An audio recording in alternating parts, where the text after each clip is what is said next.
हाँ जी, सभी को नमस्कार।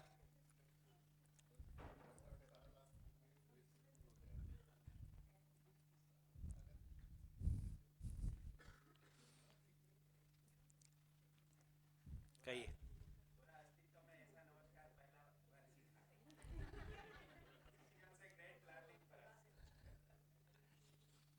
देखो, मेरे को क्या है, कभी बहुत बड़ी ऑडियंस मिल जाती है, कभी कुछ हो जाता है। बहुत सारे तरीके इसमें काम आते हैं। ये खुशहाली भी है, और सबको साथ लेके चलने के लिए कुछ चीज़ें ऐसी हैं जो सबको जोड़ देती है। हाँ, भी खुल जाते हैं।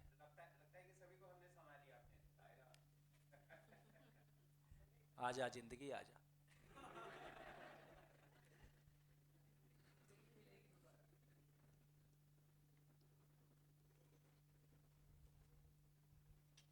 हाँ जी, बोर्ड साफ।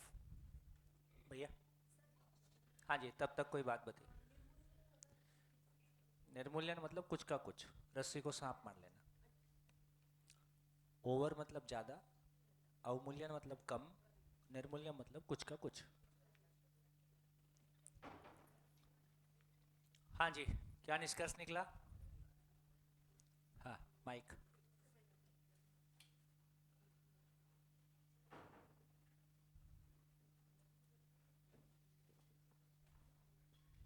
नमस्ते भैया।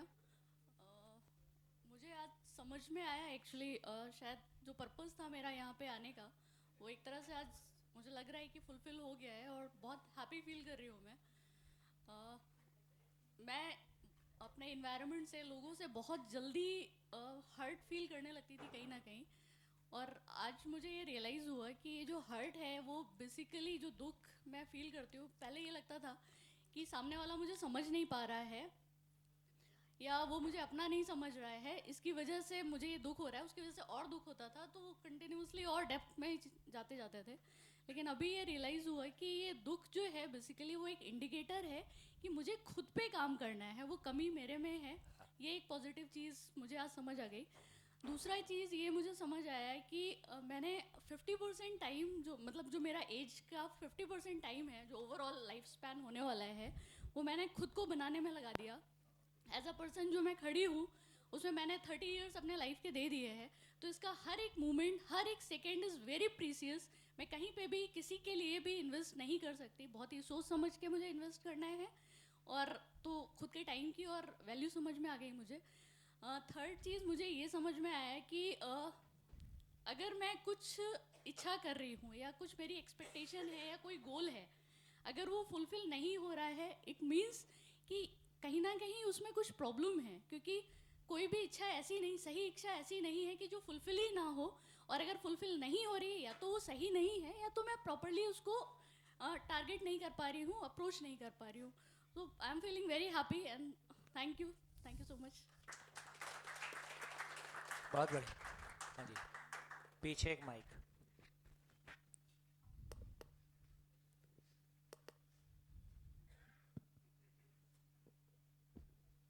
पीछे एक माइक।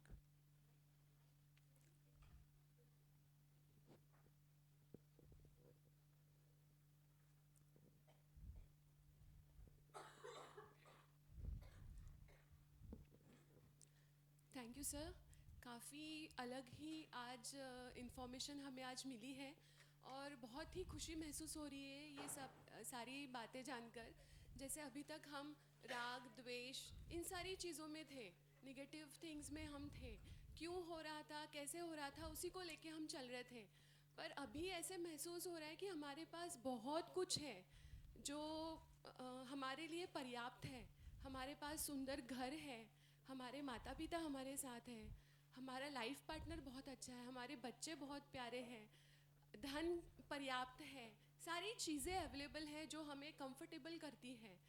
और जो जब मैं परिवारों में जाती हूँ, यानी परिवार के बारे में जब हम सुनते हैं कि सास का बहू से नहीं जम रहा है, या हस्बैंड का वाइफ से नहीं जम रहा है, तो वहाँ पे कुछ ना कुछ कंप्लेंट मोड में है सारे लोग। तो ऐसा क्यों है?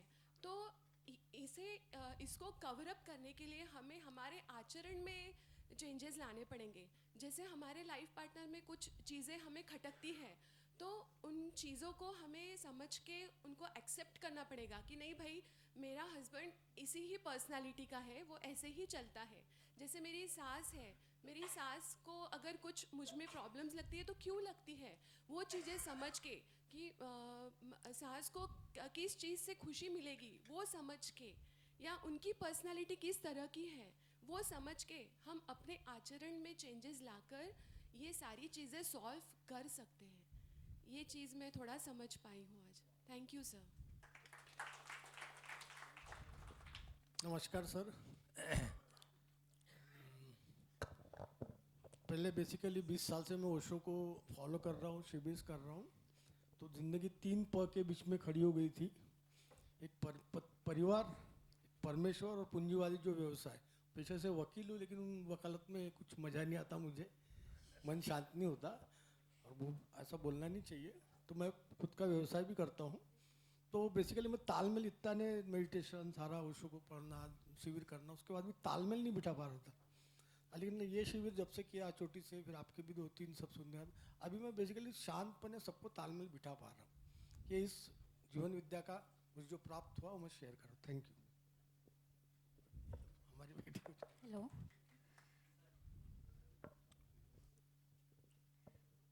हेलो। तो अभी जैसे ही ये सेशन कंप्लीट हुआ पहला, तो सडनली आई डोंट नो बहुत लाइट फील हुआ। एंड हम लोग जैसे निकल रहे थे, मैं शेयर करूँगी कि एक दो दीदी वगैरह हम लोग ऐसे सडनली मिलके हग कर रहे हैं, अचानक से स्माइल कर रहे हैं, मेरे को रीज़न भी नहीं पता। तो सडनली बहुत लाइट फील हुआ। एंड मेरे को ये समझा कि जो चीज़ें वास्तविकता में है ही नहीं, जैसे दुख वगैरह, तो हम अननेसेसरी कितना कॉम्प्लिकेट कर रहे हैं हमारी जो सिंपल सी लाइफस्टाइल है। तो वो मुझे थोड़ा रियलाइज़ हुआ।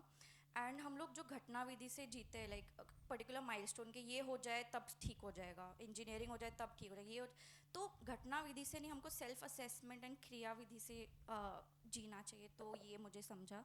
एंड कभी कुछ लाइफ में कुछ नई अप्स एंड डाउन्स नहीं चल रहा रहता, स्टेबल चल रहा रहता है, तो मुझे ही लगता है कि यार ऐसे कैसे, मतलब सब ठीक कैसे है। तो जो एक फोमो होता है कि सब ठीक कैसे है, तो हम ही अननेसेसरीली कितना कॉम्प्लिकेट करते हैं खुद के लाइफ्स को। तो वो रियलाइजेशन हुआ। हाँ, बहुत दुखी बढ़िया। होने के लिए हम लोग बेसिकली मेहनत खुद कर रहे हैं, हाँ। बट जो स्विच ऑफ है उसको ऑन करने की हाँ। ज़रूरत है। तो जिसको आप फोमो बोल रहे हो, वो एक्चुअली फोमो वही है। एक्चुअली वो फोमो ही है। सूत्र ये है, स्वयं से स्वयं का विलगीकरण ही दुख है। स्वयं से स्वयं का विलगीकरण मतलब अलग हो जाना ही सुख है, दुख है। तो इसका मतलब है कि मैं मिस्ड आउट हूं ही, और उसको मैं भुलाना चाहता हूं अपने दोस्तों के साथ चिल करके। बात पहुंच रही? आप अकेले हैं ही, क्योंकि आप खुद के साथ नहीं हैं। उस अकेलेपन को क्या बोले, उस अकेलेपन को भुलाने के लिए, उस अकेलेपन का पता ना चले। जैसे आदमी दुखी हो गया तो उस दुख को भुलाने के लिए दारू पी लेता है। ऐसे ही हम कुछ नई चीज ढूंढ लेते हैं जहां हमारे मन को बहले। बच्चा कुछ मांगते रहता है ना, हम उसका ध्यान भटका देते हैं। वो देख कौन आया, वो देख उधर देख, ये क्या हुआ। तो मेरी जो चीज मैं मांग रहा था उससे मेरा ध्यान भटक गया। तो हम भी अपने अकेलेपन को फेस नहीं कर पा रहे, उससे बचने के लिए हम दोस्तों के साथ हो गए। और आपका दोस्तों के साथ आप कितना भी चिल करो, आप अकेले ही हो। ये दोस्त लंबा आपके साथ चलने वाले नहीं, और चल भी जाएं तो भी कोई दिक्कत नहीं। दो भ्रमित मानव शादी भी कर लें तो भी भ्रमित ही हैं, और संसार के सारे भ्रमित मानव मिलके इकट्ठा हो जाएं तो भी भ्रमित ही है। सारे संसार के भ्रमित मानव मिलके एक राय मिला लें तो भी वो जागृत नहीं हो जाता। और एक व्यक्ति यदि जागृत है, सारा संसार भी स्वीकार ना करे तो भी वो जागृत ही है।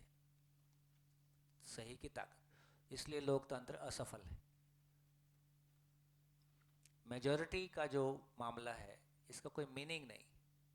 सच्चाई किसी मेजॉरिटी की मोहताज नहीं। सही है तो सही है, नहीं है तो नहीं। संख्या कितनी भी हो, कितनी भी कम हो, कितनी भी ज़्यादा हो। तो सवाल यह है कि कोई चीज़ के सही गलत होने का पहचान क्या होगा, कोई चीज़ को सही है तो कैसे पहचानेंगे, सवाल यहाँ से चलता है। चलिए आगे चलें। हाँ सर, हमारे मित्र का एक प्रश्न था जो ये हाँ, डिस्कस हमारे कर रहे थे, कैमरामैन उनको एक पूछना। हाँ। यही का प्रश्न यही बोलेंगे, बोलो।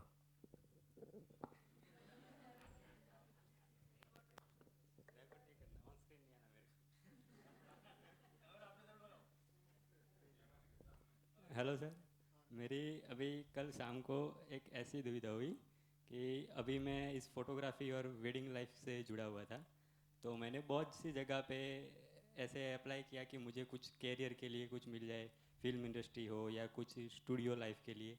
तो अभी मैं जीवन विद्या से जुड़ा, मुझे बहुत अच्छा भी लगा। कल शाम को मेरे पे एक कॉल आया जो गुजराती फिल्म इंडस्ट्री है, वहाँ से एक प्रोडक्शन हाउस से। तो मैंने बहुत सी जगह पे अप्लाई किया था कि मुझे कुछ भी हो ऐसे उस लाइन में एंट्री मिले उस लिए। तो वहाँ से अभी कॉल आया कि आप अपनी अपॉइंटमेंट फिक्स करो और आके मिलो। अभी मुझे ऐसा लग रहा है कि मुझे ये जीवन विद्या छोड़ना नहीं है और और पहले से एक इच्छा थी कि ऐसे अपने करियर के लिए कुछ करूं। तो अभी उसको छोड़ूं या इसको पकड़े रखना है, तो उसको छोड़ने का भी अभी ऐसा लग रहा है कि वो दुख है कि क्या करूं। देखिए, करियर बनाना है कि ज़िंदगी बनानी है? ज़िंदगी बनानी है। ज़िंदगी बनानी। तो ज़िंदगी समझने से बनेगी, ये बात पूरा हो गया। और करियर का मतलब दो रोटी की व्यवस्था है। हाँ जी। तो ज़िंदगी बना लो, फिर ज़िंदगी बताएगी कि करियर क्या बनाना है। सही है, थैंक यू। हाँ जी, बढ़िया। ऐसे ही होते हैं हमारे सब कैमरामैन, ऐसे ही हो जाते हैं। मैंने आपको शेयर नहीं किया था वो जो शुरू में चर्चा हुई थी ना कि मानव सुखी होना चाहता है। तो दिल्ली में करीब 50-60 हज़ार टीचर है और वो वर्किंग डेज में टीचर मिलता नहीं। तो 2016 में ये तय हुआ कि जून के महीने में 6 शिविर करने हैं जिसमें कि 3 से 4 हज़ार टीचर एक बार में रहेगा। तो हमने एक महीने में 6 वर्कशॉप किए, 3 days ईच, ताकि केवल टीचर्स को एक सेंस चला जाए ये किस तरह की बात है। तो 5 सेट पूरे हो गए। 5वें सेट के बाद हमारा कैमरामैन बोलता है, सर लोग आपको एक बार सुन के गए हैं, मैं आपको 5 बार सुन चुका हूँ और इस बार फीडबैक मेरा भी होगा। लोग शिविर के बाद फीडबैक करते हैं, अभी हमको ऐसा लगे जैसे आप लोग करते रहते हो।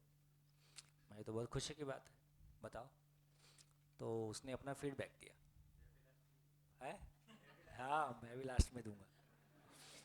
तो उसने अपना फीडबैक दिया, बोले दिल्ली में या तो आदमी का सर हेलमेट के अंदर होता है या कार के अंदर होता है, उसको पीछे का हॉर्न सुनाई देता नहीं। और मैं हूँ सरदार और मेरे को तो साफ सुनाई देता है। लोग बिना ही मतलब हॉर्न मारते रहते हैं, जब पता है सामने ट्रैफिक है तो गाड़ी उड़ के तो जाएगी नहीं, तुम कितना भी हॉर्न बजाओ, तो क्यों शोर मचा रहे। तो बोले मेरा एक झगड़ा पक्का है, वीक में और मारपीट हो जाए तो कोई ज़्यादा बड़ी बात नहीं, तो मेरा एक झगड़ा पक्का। और दिल्ली में ट्रैफिक इतना है। फिर बोले घर जाता हूँ। घर जाता हूँ, दरवाज़ा खोलते ही बीवी बोलती है प्याज ले आओ, दूध ले आओ। ज़िंदगी नर्क हो गई। एक तो काम ऐसा हमारा रिकॉर्डिंग का रात बेरात कभी भी चलता है। घर जाओ तो बीवी बोलती है घुमाने ले चलो। अब मैं इतने घूम घूम के थका रहता हूँ। बोले सर शिविर करने के बाद मेरे को ऐसा लगता है जैसे मेरी ज़िंदगी बदल गई। क्या बदल गया? बोले अब कोई जब पीछे से हॉर्न मारते रहता है तो मैं समझ जाता हूँ सुखी होना चाहता है।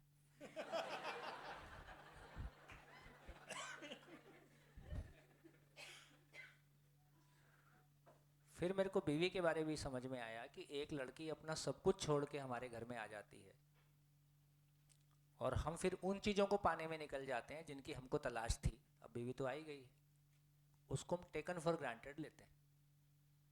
वो तो सब कुछ छोड़ के हमारे लिए आई है और हम सब कुछ छोड़ के कोई और चीज़ के लिए निकल जाते हैं। तो मेरा ध्यान गया कि ये मैं ठीक नहीं कर रहा हूँ।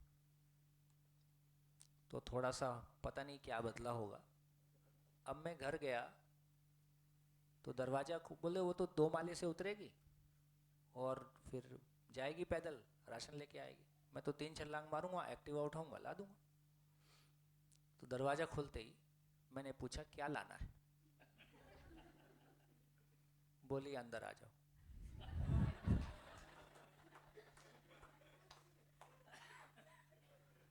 सर बोले जिंदगी इतने आराम में आ गई, ऐसा लगता है कुछ बचा ही नहीं।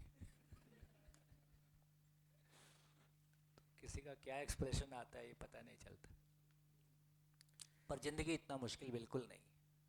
वाकई में सच्चाई यही है कि जिंदगी मुश्किल नहीं है, हमने बहुत मेहनत करके मुश्किल बनाया, उसके लिए काफ़ी मेहनत की है हम लोग। तो ऐसी मेहनत ना करें। चलिए, तो कल से हमने जो इस पूरी चर्चा में क्या निकला है के साथ जीना होता है, जो है ही नहीं उसके साथ जूझने की जरूरत नहीं। तो क्या नहीं है?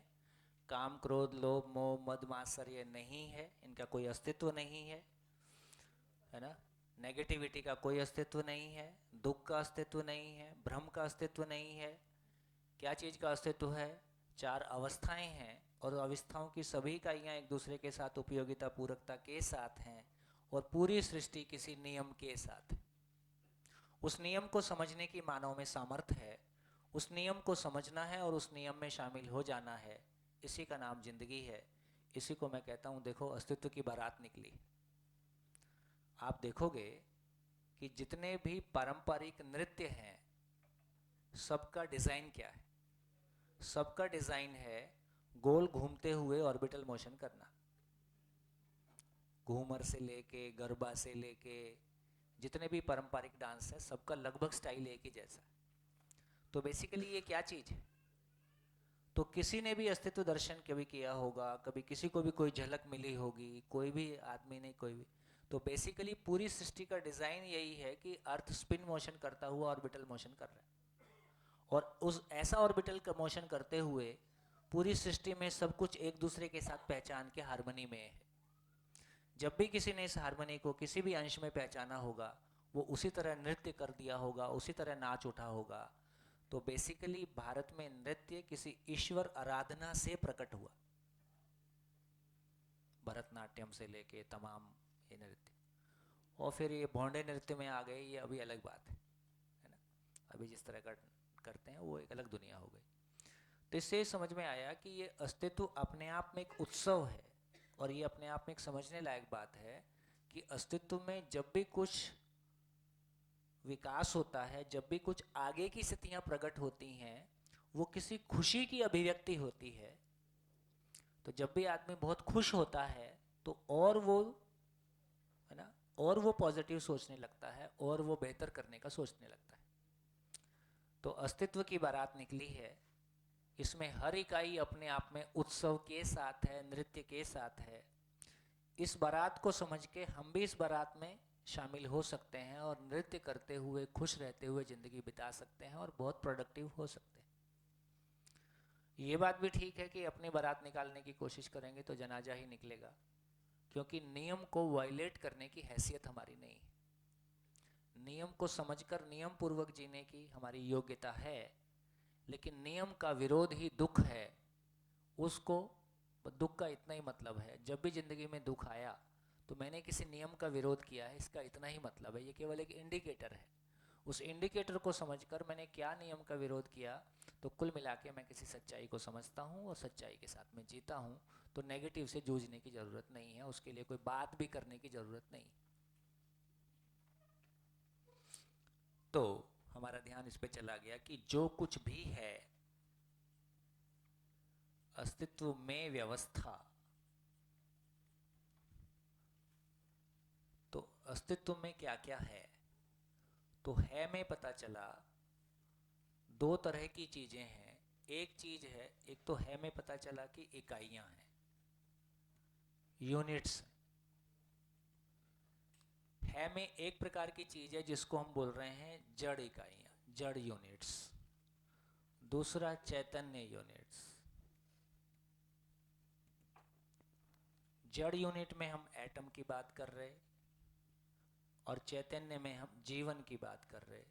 जीवन रूपी इकाई है मैं हूं।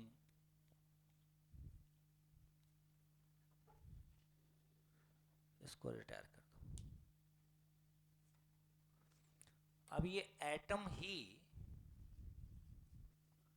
पदार्थ अवस्था के रूप में व्यक्त होता है, एटम ही प्राण अवस्था के रूप में व्यक्त होता है। जीवन ही कभी जीव अवस्था के रूप में व्यक्त होता है, पशु शरीर को चलाता है। जीवन ही कभी मानव शरीर को चलाता है।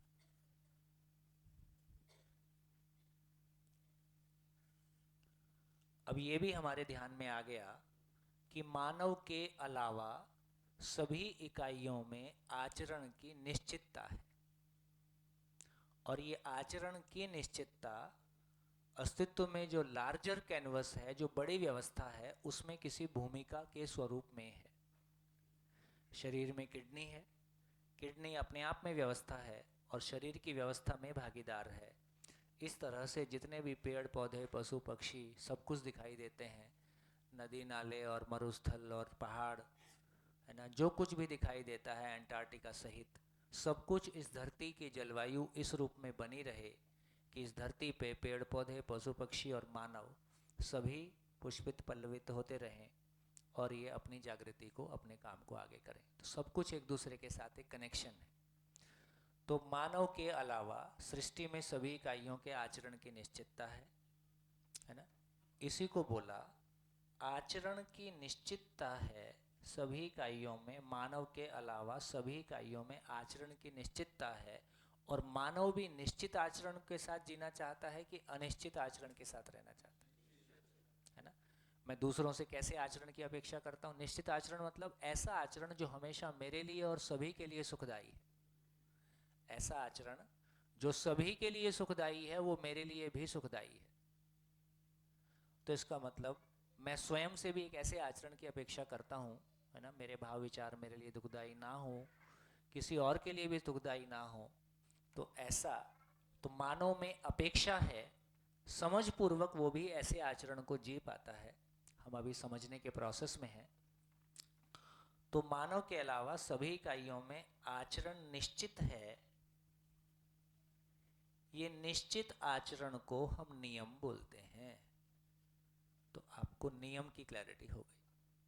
और जो नियम से चलता है उसी का नाम नियति है। डेस्टिनी जब हम बोलते हैं, इसी आदमी की डेस्टिनी ऐसी है। तो डेस्टिनी का मतलब है कि वो जिस नियम को फॉलो करता आया है, यदि अभी तक वो सामान से सम्मान की तलाश में है, सुविधा से सुख की तलाश में है, तो उसकी डेस्टिनी क्या होगी? उसकी डेस्टिनी दुख ही होगी, वो कुछ भी कर ले। यदि एक मानव समाधान से सुख और श्रम से समृद्धि के साथ चला आ रहा है, तो उसकी डेस्टिनी क्या होगी? सुख ही होगी। तो मेरी डेस्टिनी मेरे हाथ में है। मेरी डेस्टिनी मेरे हाथ में है। कैसा लग रहा है? ये संभव है ना। और मेरी डेस्टिनी में नहीं बना पाऊं, मेरी जिंदगी मैं ना चला पाऊं तो कैसे चलेगा? तो मेरे को ठीक नहीं लगेगा, है ना। मानव में कर्ता पद है, मानव में कल्पनाशीलता है और मानव में कर्म स्वतंत्रता है। इसलिए कल्पनाशीलता का तृप्ति बिंदु अनुभव है, स्वनियंत्रण है। मैं स्वानुशासन पूर्वक जीता हूँ, स्वनियंत्रण पूर्वक जीता हूँ, मेरे को एग्जिस्टेंस समझ में आता है, ये मेरी कल्पनाशीलता की तृप्ति है। सारी कल्पनाशीलता किस बात के लिए? समझने के लिए। कल्पनाशीलता सीमित है कि असीमित है? थोड़े को समझ के तृप्त होऊंगा कि संपूर्ण को समझना चाहता हूँ? संपूर्ण को समझ गया हूँ और समझने का प्रमाण है कि मैं स्वनियंत्रित हूँ, स्वानुशासित हूँ। ये कल्पनाशीलता का तृप्ति बिंदु है। मेरे कर्मों का तृप्ति बिंदु क्या है? सारे मेरे कर्म जो मैं करता हूँ उसका तृप्ति बिंदु क्या है? उसका तृप्ति बिंदु है मानव में समाधान हो जाए, सभी परिवार समृद्धि को पा जाएं, समाज भय से मुक्त हो जाए, प्रकृति में संतुलन सुनिश्चित रहे, इससे ज़्यादा होता नहीं, इससे कम में चलता नहीं। इसी का नाम स्वराज्य है। तो कल्पनाशीलता का तृप्ति बिंदु अनुभव है, कर्म स्वतंत्रता का तृप्ति बिंदु स्वराज्य है, ऐसा हम पाना चाहते हैं। तो इसका इतना ही मतलब है, चैतन्य इकाई भी किसी नियम से नियंत्रित है। उस नियम को पहचानने से मानव भी आचरण की निश्चितता के साथ में जीता है। तो आचरण निश्चित है, इसका नाम नियम है। निश्चित आचरण की निरंतरता है, इसका नाम नियंत्रण है। निश्चित आचरण की निरंतरता है, इसका नाम नियंत्रण है ना। जैसे लोहे का एक निश्चित आचरण है, और निश्चित आचरण एक दिन रहता है कि हमेशा रहता है? हमेशा रहता है। विश्वास क्या चीज पे होता है? विश्वास निरंतरता पे होता है। अभी ये बहन कुछ शेयर कर रही थी, माइक दो इनको, लो लो माइक से बताओ। ये अकेले में मेरे से बहुत कुछ शेयर करते हैं लोग।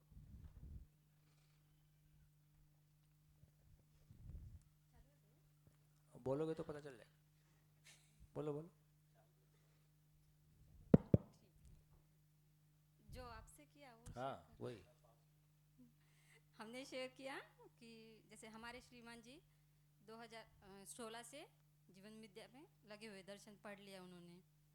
तो पहले उनका स्वभाव बहुत चिड़चिड़ा वगैरह था, बहुत चिढ़ते थे छोटी छोटी बातों पे, अपनी गलतियाँ निकालना, खुद की गलती छुपा देना, इस तरह का व्यवहार था उनका।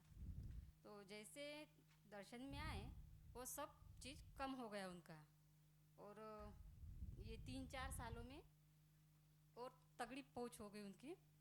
और वो जैसे हमें इज्जत बहुत ज़्यादा देने लगे वो, जो हमें हजम नहीं हो रही। खुशी मिली इतनी कि मन में ना समाए। तो अब प्रॉब्लम ये है कि इतनी इज्जत क्यों दे रहे? नहीं दे तो प्रॉब्लम, दे तो प्रॉब्लम, कुल मिला के आप ही प्रॉब्लम। हाँ फिर क्या हुआ? नहीं, वही जैसे जो आपने बताया ना कि आदमी पूरा चेंज हो सकता है, तो वही पूछना था कि आप जो बोल रहे थे वो 100% है कि आपने आजमाया है क्या? अब इनका डर ये है कि कल को वापस तो नहीं हो जाएगा। अब जो मिल रहा है उसकी खुशी नहीं है, उसकी निरंतरता रहेगी कि नहीं रहेगी। देखो यही वो चीज है, हमको आज कोई चीज मिल रही है ये अच्छी बात है, पर हम निरंतरता चाहते हैं, ये नेचुरल है। निरंतरता के प्रति ही विश्वास होता है, निरंतरता से कम में विश्वास नहीं होता है। इसी का नाम नियंत्रित आचरण है। तो आज आचरण अच्छा है, कल आचरण खराब हो गया तो हमको विश्वास नहीं होता। तो विश्वास किसी निरंतरता के साथ होता है। तो निश्चित आचरण की निरंतरता है, इसका मतलब वो व्यक्ति अपने आचरण में नियंत्रित है, ऐसा स्वीकार होता है। तो नियंत्रित आचरण के प्रति विश्वास होता है, निरंतरता से कम में विश्वास नहीं होता है, ये बात ठीक है। तो हम सुनिश्चित करना चाहते हैं। तो मैंने इनको क्या सॉल्यूशन दिया? तो मैंने इनको सॉल्यूशन दिया कि जब तक सामने वाला गलती ना करे तब तक उसके प्रति शंका ना किया जाए।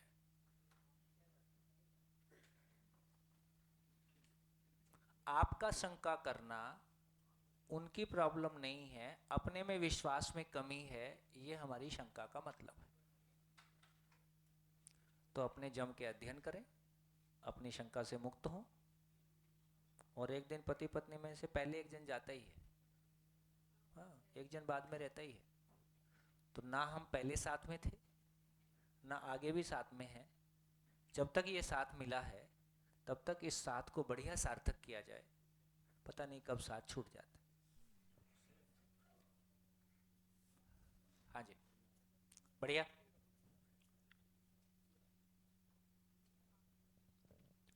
क्या हुआ?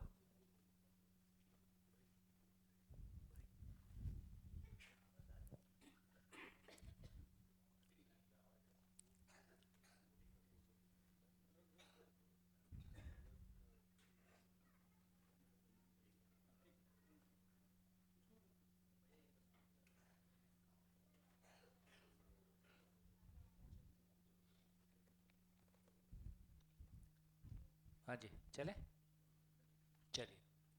तो क्या समझ में आया? तो सृष्टि में सभी इकाइयों के आचरण की निश्चितता है, इसी का नाम नियम है। आचरण की जो निश्चितता है उसकी निरंतरता भी है, इसी को नियंत्रण बोलते हैं। और ये निरंतरता किसी व्यवस्था के अर्थ में है, इसी को संतुलन बोलते हैं।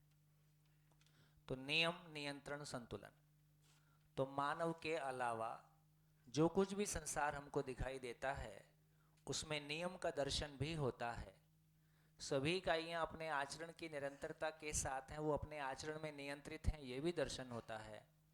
और सभी इकाइयों का आचरण किसी बड़ी व्यवस्था के अर्थ में है, ये हमको संतुलन भी दिखाई देता है ना? कैसे संतुलन दिखाई देता है? पदार्थ अवस्था, प्राणावस्था, जीवावस्था, इसमें संख्या का संतुलन भी दिखाई देता है, एक रेशो भी दिखाई देता है, उसका पर्पस भी दिखाई देता है। तो किसी भी डायमेंशन से देखेंगे तो मेरे को लगता है कि हर जगह हमको व्यवस्था का दर्शन होता है।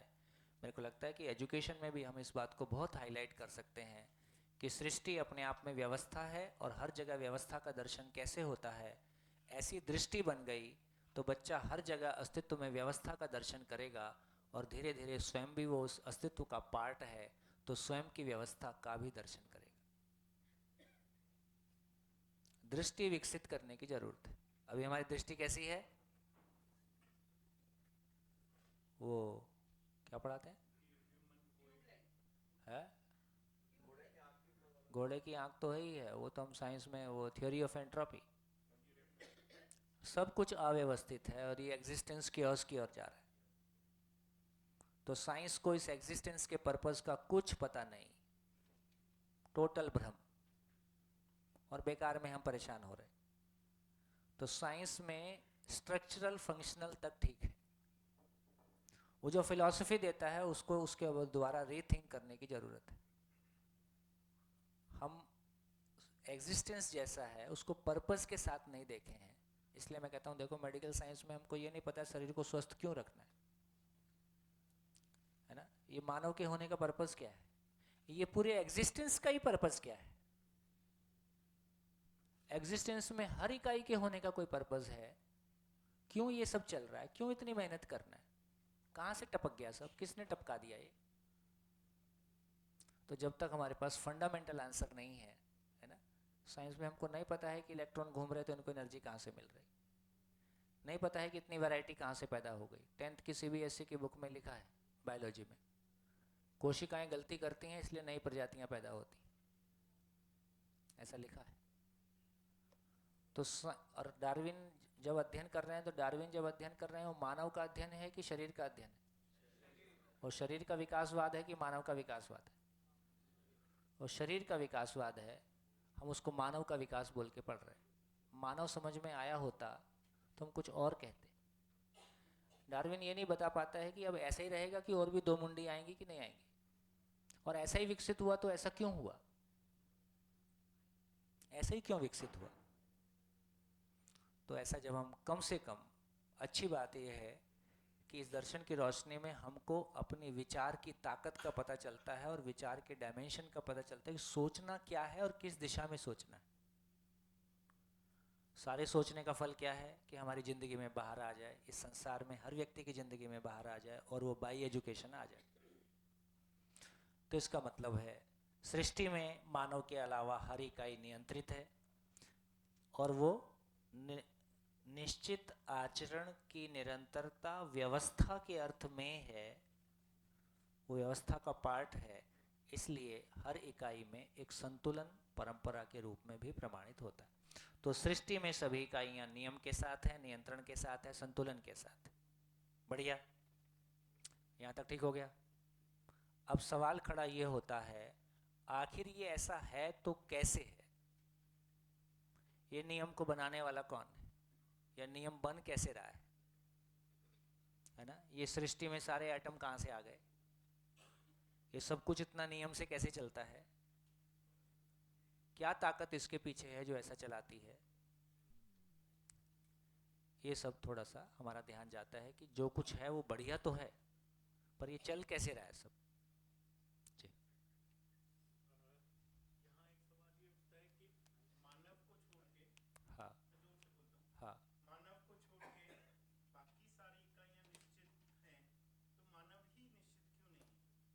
बढ़िया आपका क्वेश्चन है। तो इसका मतलब है बाकी इकाइयों को या आचरण को भी निश्चित होने में एक लंबा समय लगा है। जैसे शिविर के शुरू में हमने चर्चा किया था कि इस धरती की आयु 450 करोड़ साल बोल रहे हैं। 450 करोड़ में 200 करोड़ साल मात्र धरती को स्टेबल होने में लगे। कोई धरती अपने आप में विकसित धरती है, इसका प्रमाण है कि उसके ऊपर सेल फॉर्मेशन शुरू हो गया। यदि सेल फॉर्मेशन शुरू हो गया है, इसका मतलब है उसके ऊपर की अवस्था आ गई है, इसके मतलब नीचे वाली फाइनल हो गई है। क्लास 2 में आ गया, इसका मतलब क्लास 1 पास है। तो सेल क्रिएशन शुरू हो गया है, इसका मतलब धरती अपने आप में सैचुरेट हो गई है, कंप्लीट हो गई। तो ये उसका प्रमाण है। तो पहली सेल आने में 200 करोड़ साल लगे। पहली सेल के बाद पूरी वनस्पति की सारी प्रजातियां और उनकी संख्या धरती पे डेवलप हो गई। इसके लिए कितने साल लगे होंगे? फिर पहला पशु आया और ये फिर कीट पतंगे और ये सब चीज़ें, ब्रेन वाली चीज़ें डेवलप हुई। फिर विकसित ब्रेन डेवलप हुआ। फिर ये मैमल्स और सारे आए और ज़मीन के नीचे और आकाश में सब आ गए। इसको कितना समय लगा होगा? इस तरह कोई दिन मानव प्रकट हुआ, और मानव प्रकट हुआ तो कितने साल वो केवल पशु के जैसा ही जिया होगा? केवल आहार निद्रा भय प्रजनन। कोई समय के बाद उसने अनाज को, कृषि को पहचाना। वो नुआन हरारी का ये बुक में बोलता है कि 12,000 साल पहले हमने कृषि को पहचाना। बोले जब तक हमने कृषि को नहीं पहचाना था तब तक समाज का 1/3 पुरुष मर ही जाता था, भोजन की तलाश में, आपस की लड़ाई में, किसी बीमारी में। क्योंकि बाहर जाके भोजन इकट्ठा करना या जूझना या दूसरों से लड़ना, ये पुरुष की भूमिका ज़्यादा थी। यदि 33% पुरुष मर ही जाता है तो कितने परिवारों को ये शंका रहती होगी कि हमारे परिवार का भी नंबर आज लगेगा? सभी को रहेगी, नेचुरल है।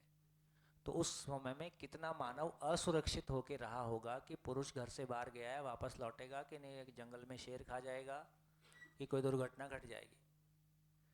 तो इसका मतलब ये हुआ कि जो कुछ भी आज हमको विकसित दिखाई दे रहा है, ये एक दिन में विकसित हुआ है कि इसमें लंबा समय लगा है? इसका मतलब ये हुआ आज मानव रोबोटिक्स के साथ और तमाम जो भी कुछ आर्टिफिशियल इंटेलिजेंस की बात आज हम कर रहे हैं, इसके ये भी सिद्ध होता है कि मानव अपनी स्किल को डेवलप करता हुआ स्थूल से सूक्ष्म में आ गया है। ये बात ध्यान में आती? बात पकड़ पाए? स्थूल का मतलब है कि पहले हमने एक कार बनाई, अब हम कॉन्सेप्ट कार बना रहे हैं। पहले हमने कुल्हाड़ी बनाई, फिर हमने मशीन से चलने वाली आरी बनाई, अब हम रिमोट कंट्रोल से चलने वाली कोई चीज़। तो जब हम आदेशों के आधार पे मशीन चलाने लगे, अब ड्राइवरलेस कार आ जाएगी। यदि ड्राइवरलेस कार आ गई तो जो काम आदमी कर रहा था, तो जो भी मेमोरी और लॉजिक से हो सकता है वो रोबोट कर सकता है। तो हम स्थूल मशीन बनाने की जगह में अब आदेश पे, अपने इशारे पे चलने वाली चीज़ें क्रिएट करने लगे। तो हम स्थूल से थोड़ा सा सूक्ष्म जगत में आ गए, है ना? तो इसका मतलब है कि हम एक लेवल पे सैचुरेशन की जगह में आ रहे हैं। ये सैचुरेशन भी बताता है कि अब हमको मानव की ओर जाना है, क्योंकि इसमें अब काफ़ी काम हो गया, इससे ज़्यादा और क्या कर लेंगे। तो धीरे से हमारी ये समझ बनी कि मानव है, और इतने हजार साल मानव को लगे, 2 लाख साल मानव को लगे इस प्लेनेट पे कि वो जिंदा रहने की योग्यता पा जाए। आज हमने जिंदा रहने की योग्यता, एक समय था जब हम रोटी के लिए जूझ रहे थे। जब रोटी के लिए जूझ रहे थे तब लगता था कि रोटी ही जिंदगी है। इसका मतलब है जब ये सारा जूझना खत्म हुआ तो पता चला यार तृप्ति तो अभी भी नहीं हुई। तो वहां से पता चला कि जिंदा रहना जीना नहीं है। फिर जीने का स्वरूप किसी अनुसंधान के माध्यम से उपलब्ध हो गया, तो हम जीने की यात्रा को आगे बढ़ा रहे हैं। इसका मतलब हम अपनी एक क्रमिक यात्रा में हैं, है ना? हम अपनी जर्नी में हैं। उनमें से जिंदा रहने का ज्ञान उपलब्ध हो गया, जीने का ज्ञान उपलब्ध हो गया, हमको उसको पचा के परंपरा के रूप में खड़ा करना है। इतनी यात्रा, तो यात्रा जारी है। हाँ,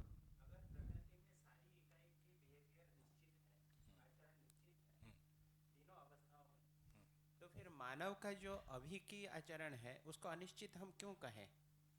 उसको ये कहें कि निश्चितता को पहचानने की ओर जा रहे हैं। जड़ संसार में निश्चितता को किसी हद तक पहचान लिया है, चैतन्य संसार में निश्चितता की ओर पहचानने की यात्रा जारी है।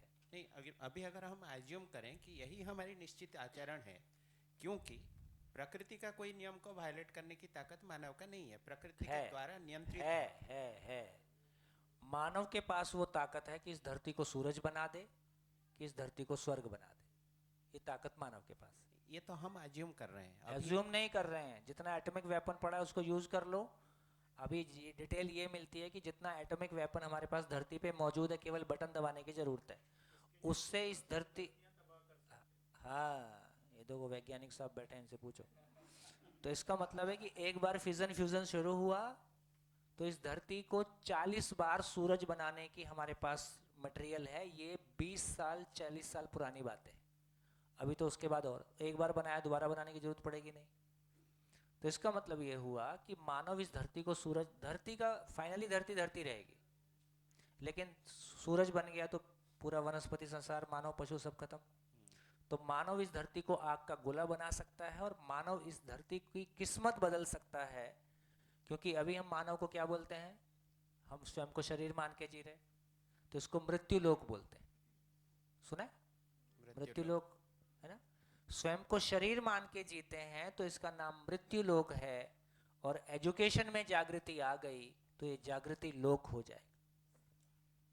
तो अपनी किस्मत नहीं, धरती की किस्मत लिखने का अधिकार आया है। बढ़िया। तो यहां से हमारी ये क्लैरिटी बनती है।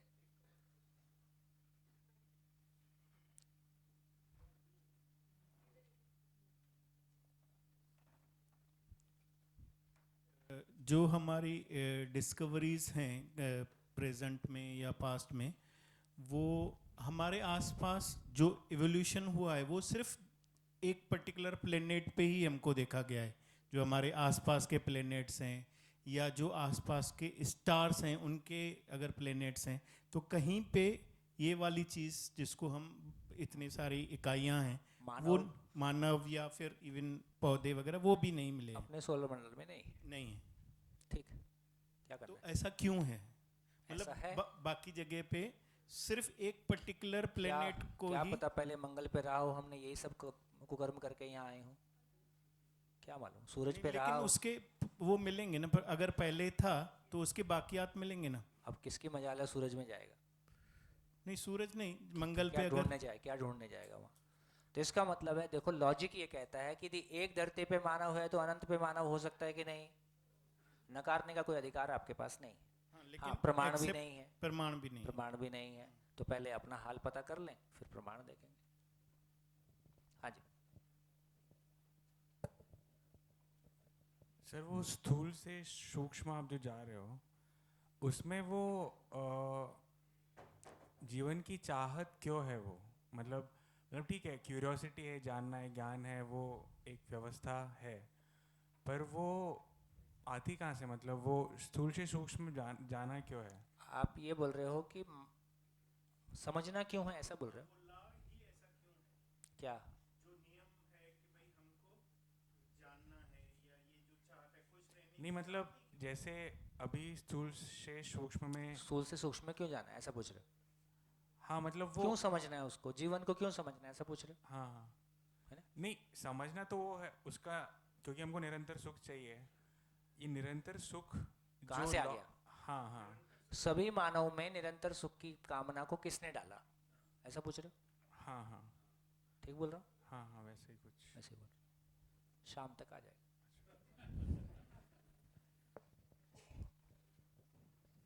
चलिए आगे चलते हैं, ठीक है। एक तो पुराने लोग सहयोग बनाए रखेंगे, चुप रहना ही आपका सहयोग है। तब यहां तक पहुंचे कि सृष्टि की सभी इकाइयां किसी नियम के साथ हैं, उस नियम की निरंतरता है, और वो निरंतरता किसी व्यवस्था के अर्थ में है। तो सभी इकाइयां नियम, नियंत्रण, संतुलन के साथ। यहां तक ठीक हो गया?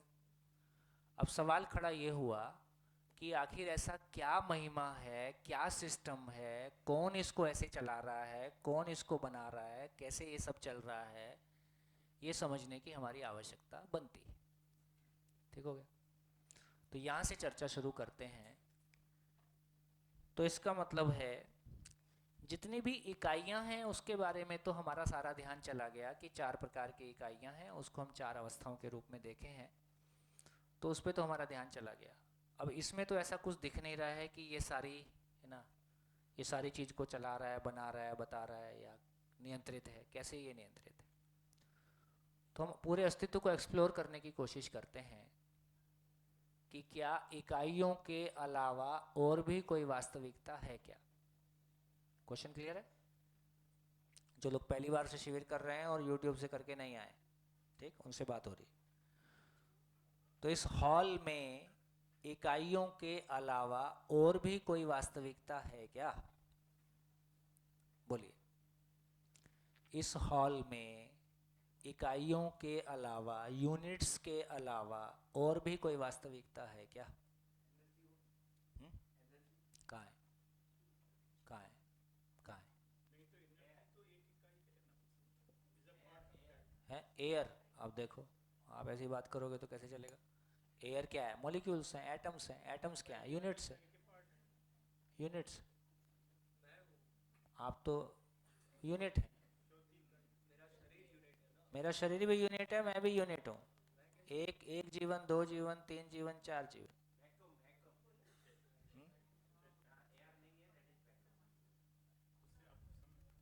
एयर नहीं है, कहाँ वैक्यूम है? हॉल में कहीं वैक्यूम है?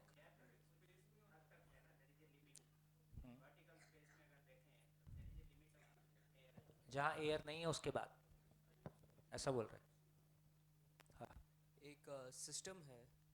सिस्टम तो इकाइयों से मिलके बना हुआ है। हाँ जी। और दम लगाओ, दम। हाँ जी। इस हॉल में इकाइयों के अलावा और भी कोई वास्तविकता है क्या?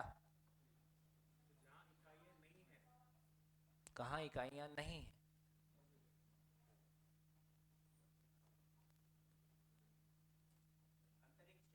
है अंतरिक्ष।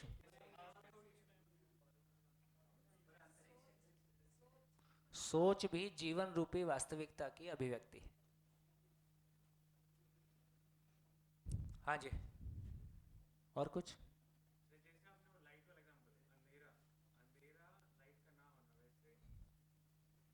वैसे ही इकाइया का ना होना भी कुछ है, मतलब उसी, मतलब मेरे को लग रहा है उसी डायरेक्शन में है कुछ ये। चलिए, तो देखिए, यदि सितारों भरी रात को देखें तो क्या दिखाई देता है? अनंत स्टार्स दिखाई देते हैं। और ये स्टार कितने बड़े हैं? धरती से हजारों गुना बड़े, ऐसा बोलते हैं। हाँ। और ये चुपचाप बैठे हैं कि सब घूम रहे? घूम रहे। इसका मतलब अनंत अनंत स्टार्स, अनंत स्टार, उसमें धरती भी एक प्लेनेट,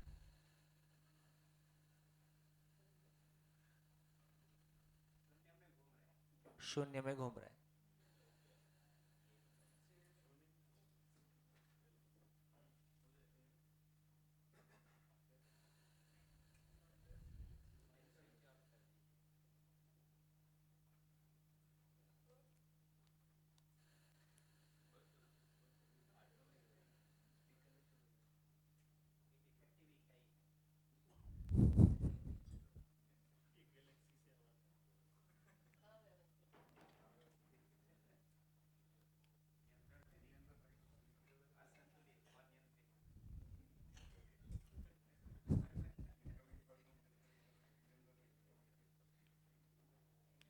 अब कम से घर में किसी अच्छी भाषा में कुछ बोल सकते हैं। तुम अनियंत्रित हो, असंतुलित हो।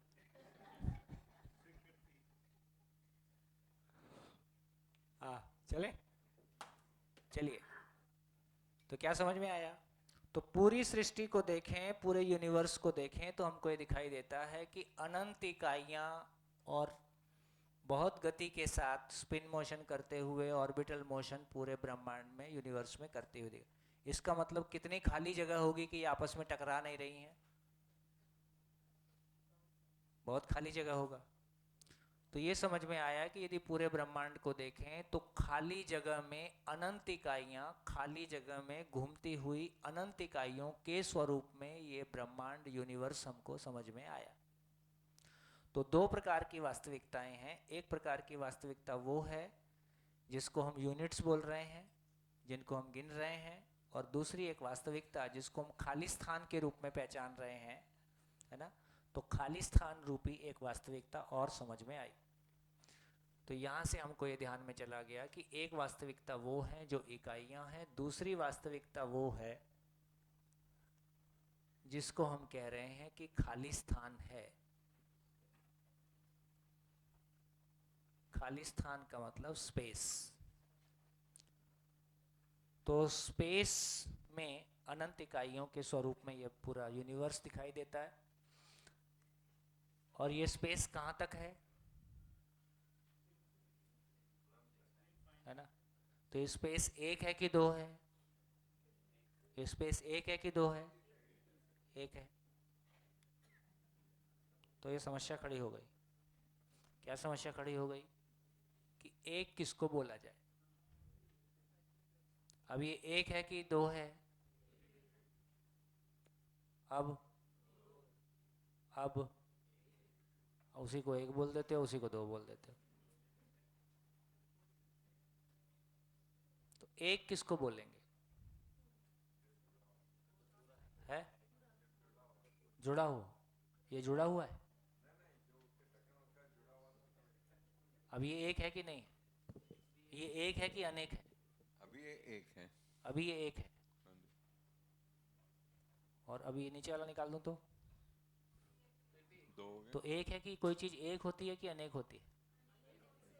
होती तो एक, दिख तो एक रही है। दिख तो पर एक ये रही एक है कि अनेक है? अनेक दिख रही है। आप एक हो कि अनेक हो? एक हूँ। प्रेम मल्होत्रा यहाँ पर तो एक ही है। और ये पेन भी एक ही है। एक है। अब ढक्कन के साथ एक है।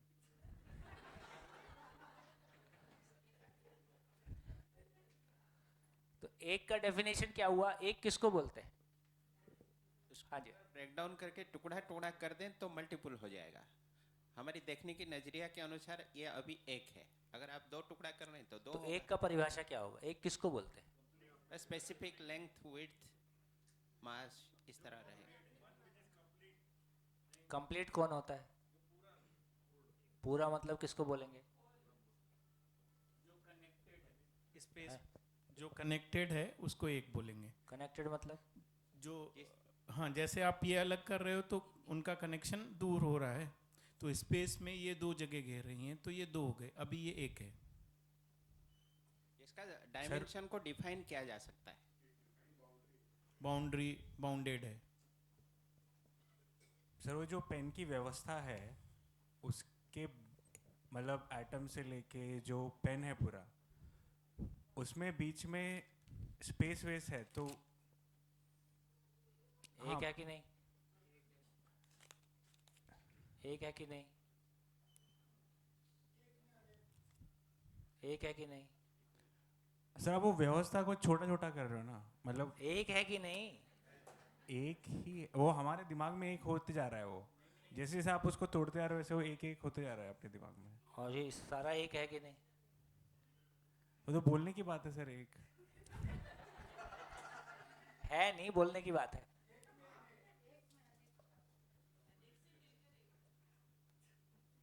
ये एक है कि अनेक है?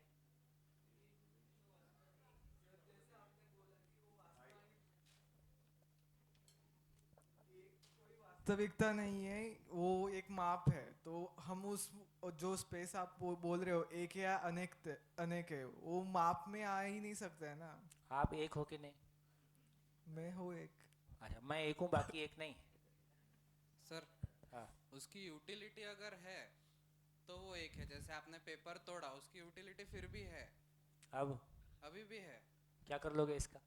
कुछ भी लिख सकते हैं उस पे, इस पर लिख लोगे? दिख नहीं रहा आँख से? पेन से लिख देंगे, कुछ भी आँख से नहीं दिख रहा, इतना छोटा, आप कैसे लिखोगे? पास आ जाऊंगा तो दिख जाएगा।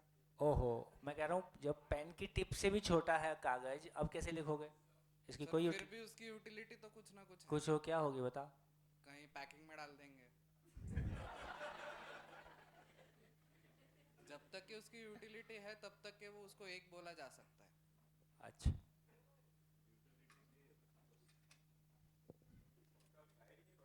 है? नहीं नहीं, अब यूटिलिटी तो फिर कहाँ हुई? खैर, तो जो बात आपने कही वो ठीक है।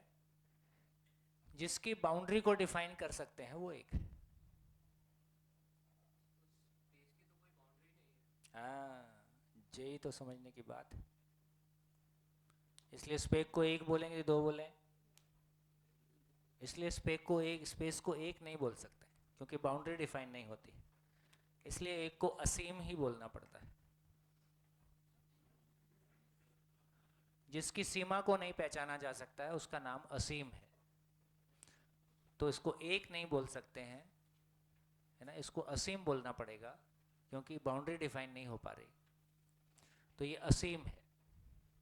चलो, ये पेन दिख रहा है आँख से? पेन आँख से दिख रहा है कि नहीं दिख रहा है? पेन आँख से दिख रहा है?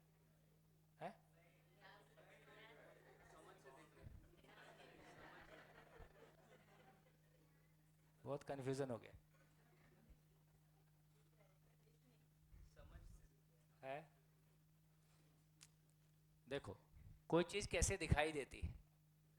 जब मैं देखता हूँ तो मेरे को इधर से ट्रांसपेरेंट दिखाई देता है, इधर से भी ट्रांसपेरेंट, इधर से भी, इधर से भी। जब आर पार दिखाई नहीं देता है तब कुछ दिखाई देता है। ये खाली स्थान कलर्ड होता तो क्या दिखाई देता? ठीक है, इसका मतलब किसी चीज को हम देख पाते हैं तो केवल इकाई को देख पाते हैं कि खाली स्थान ट्रांसपेरेंट है, ट्रांसपेरेंट में कोई ओपेक रियलिटी है, अपारदर्शी वास्तविकता है, इसलिए हम किसी चीज को देख पाते हैं। ये ध्यान में आ गया? तो जब मैं कहता हूं पेन दिखाई दे रहा है तो पूरा सेंटेंस क्या है? खाली स्थान में पेन दिखाई दे रहा है। खाली स्थान ट्रांसपेरेंट है इसलिए पेन दिखाई दे रहा है।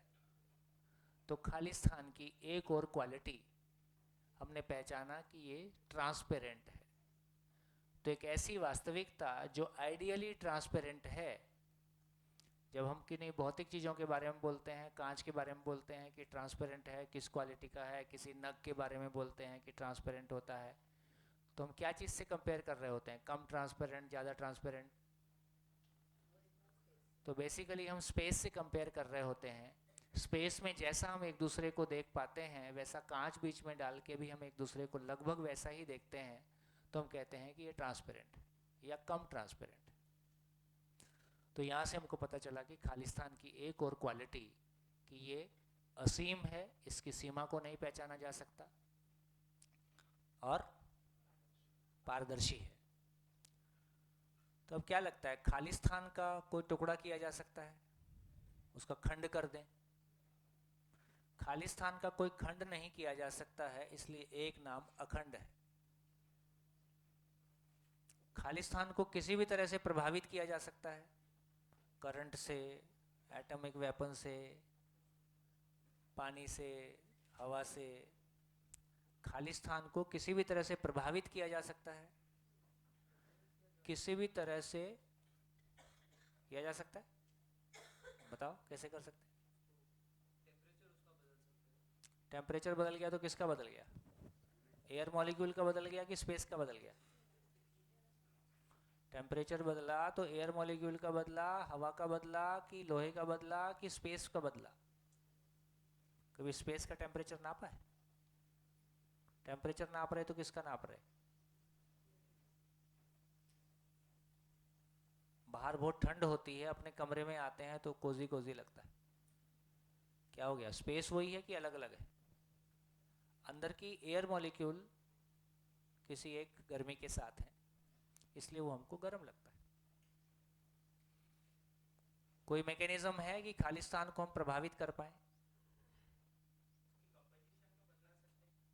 कैसे? हाइड्रोजन ऑक्सीजन बदला तो क्या बदला? आपने एयर का कंपोजिशन बदला कि स्पेस का बदला? स्पेस कहाँ, एयर कहाँ है? स्पेस में है। सारे प्लैनेट्स कहाँ घूम रहे हैं? स्पेस में घूम रहे,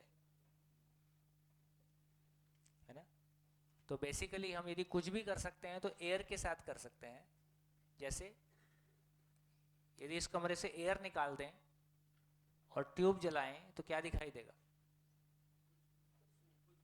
कुछ दिखाई नहीं देगा, क्योंकि ये रोशनी कैसे हो रही है? ये कमरा जगमग कैसे है? सारा लाइट का रिफ्लेक्शन एयर पार्टिकल पे पड़ रहा है, एयर पार्टिकल आपस में रिफ्लेक्ट कर रहे हैं, हमारी आंख से एयर पार्टिकल दिखता नहीं है, इसलिए उजाला ही उजाला दिखता है। यदि एयर गायब कर दें तो ये लाइट वहीं जलती रहेगी, बस चमकती हुई वहीं दिखाई देगी, बाकी में अंधेरा रहेगा। बढ़िया। तो इससे पता चला कि जो कुछ भी हम कर सकते हैं एयर पार्टिकल के साथ कर सकते हैं, स्पेस के साथ कुछ नहीं कर सकते। कोई तरीका हो तो बताओ। वैक्यूम और स्पेस की जब बात कर रहे हैं तो बेसिकली हमारे पास 2-3 शब्द हैं। एक शब्द है जिसको हम कहते हैं स्पेस, एक शब्द है जिसको कहते हैं अंतरिक्ष, एक शब्द है जिसको बोलते हैं आकाश, एक शब्द है जिसको बोलते हैं निर्वात, वैक्यूम, है ना? क्या मतलब है इन सब का? हाँ जी, कौन बोलेगा? स्पेस, अंतरिक्ष, आकाश, निर्वात, है ना? तो बेसिकली ये कह रहे हैं कि कोई एक धरती है, उस धरती का एक वातावरण है जहाँ तक एयर है। इस धरती के वातावरण के बाहर जो जगह है, खाली जगह है, उसका नाम अंतरिक्ष।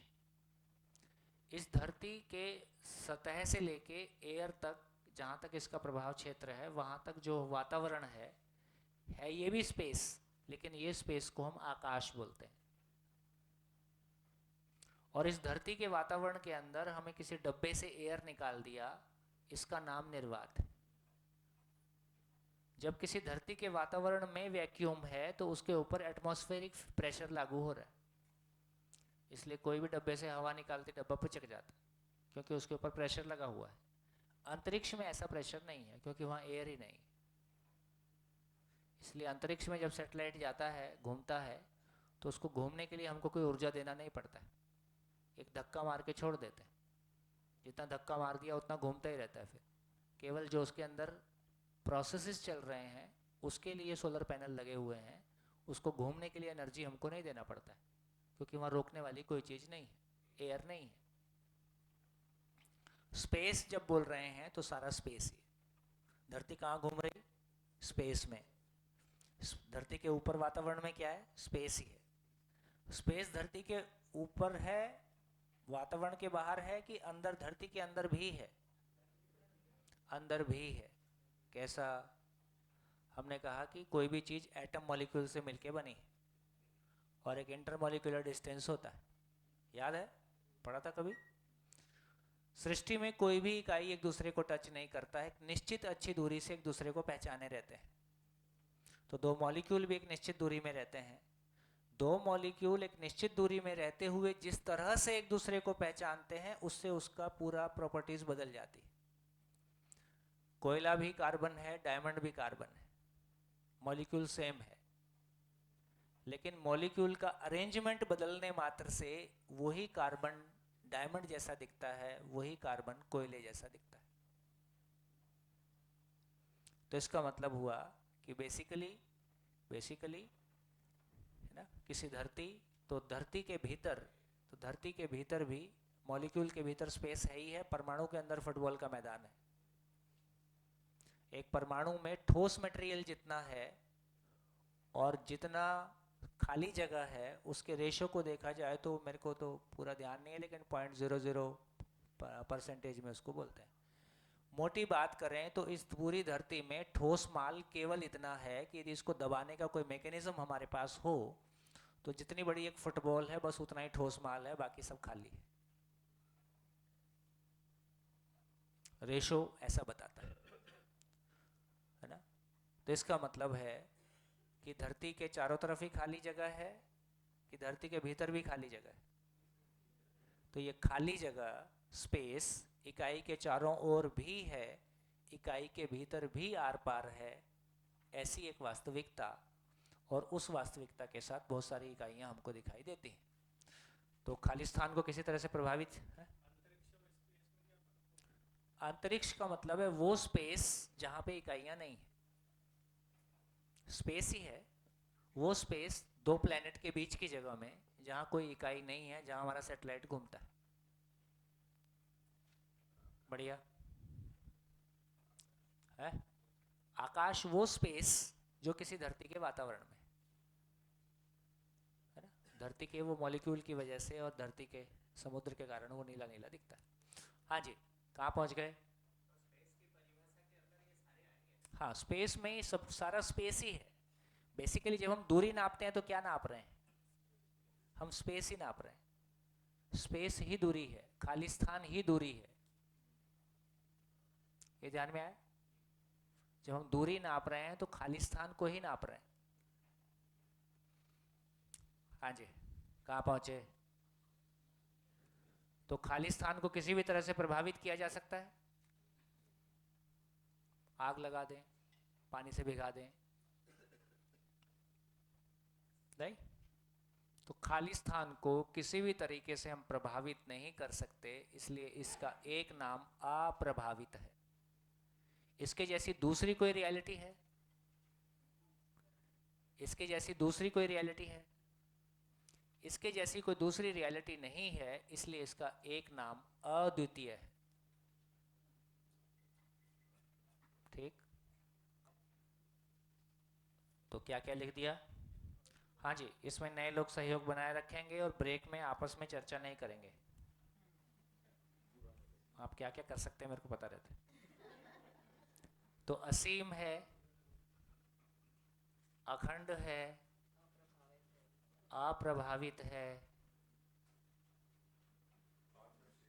पारदर्शी है और अद्वितीय है।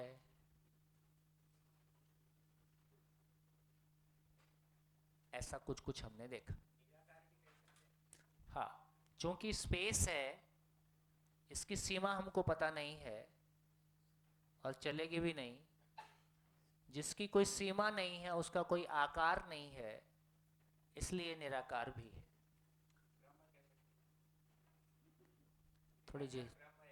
थोड़ी जल्दबाजी। हम मान्यताओं में ना जाएं, सच्चाई को बिल्कुल ऑब्जर्वेशन के साथ लेके चले। मेरे आपके बीच का ये खाली जगह है जिसमें मैं आपको देख पाता हूँ, आप मेरे को देख पाते हो। ये खाली स्थान कहाँ तक है, इसकी सीमा को हम नहीं पहचान सकते। ये खाली जगह को किसी भी तरह से प्रभावित नहीं किया जा सकता है। ये खाली जगह अपने आप में पारदर्शी है ना, अप्रभावित है, अद्वितीय है, निराकार है ना, निराकार है। ऐसा हमने कुछ कुछ चीजों को देखा। थोड़ा सा और देखते हैं तो पता चला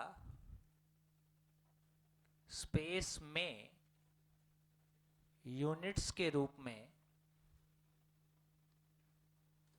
चीजें हमको दिखाई देती हैं।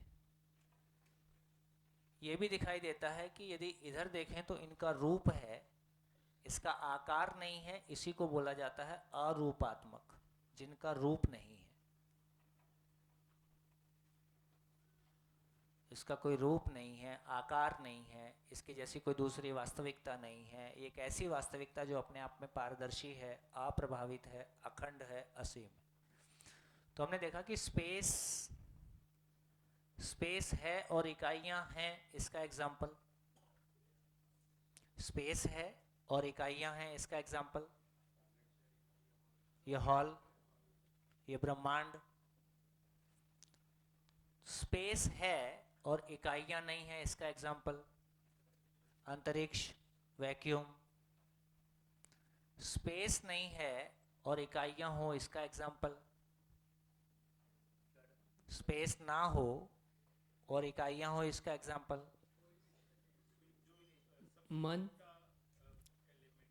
ये पकड़ा, बहुत बढ़िया, बढ़िया सोचते हो। देखो बहुत धारदार नहीं सोचेंगे ना तो मानने से काम नहीं चलेगा। यहाँ हमारी विश्लेषण की धार का पता चलता है कि हम कितना सूक्ष्म सोच सकते हैं। तो अभी इन्होंने बोला कि एटम का वो छोटे से छोटा पार्टिकल जिसका और टुकड़ा ना हो सके, उसके अंदर स्पेस नहीं है, बाकी सब जगह है। ये बहुत बढ़िया सोचा है? इनडिविजिबल है, पार्टिकल, इनडिविजिबल पार्टिकल है, ऐसा ये बोल रहे हैं, मैं नहीं बोल रहा हूं, मैं सुन रहा हूं, सुन के रिपीट कर रहा हूं। ऐसा इन्होंने कहा, इसको याद रखें। तो इसका मतलब ये हुआ, ऐसा एग्जाम्पल जिसमें इकाई भी ना हो, स्पेस भी ना हो, ये भी पॉसिबल नहीं है, ये भी पॉसिबल नहीं है। तो इतना ही पॉसिबल है कि सभी जगह खाली स्थान है ही, कहीं इकाइयां हैं, कहीं इकाइयां नहीं है, ये पता चला। पहले मन को समझ लेते हैं, फिर स्पेस देख लेंगे। हाँ आएगा तो सही, बिल्कुल गिनती होगी, उंगली रख के गिनवाएंगे। हाँ जी, अभी आगे चलते हैं। तो इसका मतलब हुआ, ये समझ में आया कि सभी इकाइयों को देखें तो सभी इकाइयां अपने आप में क्रियाशील हैं।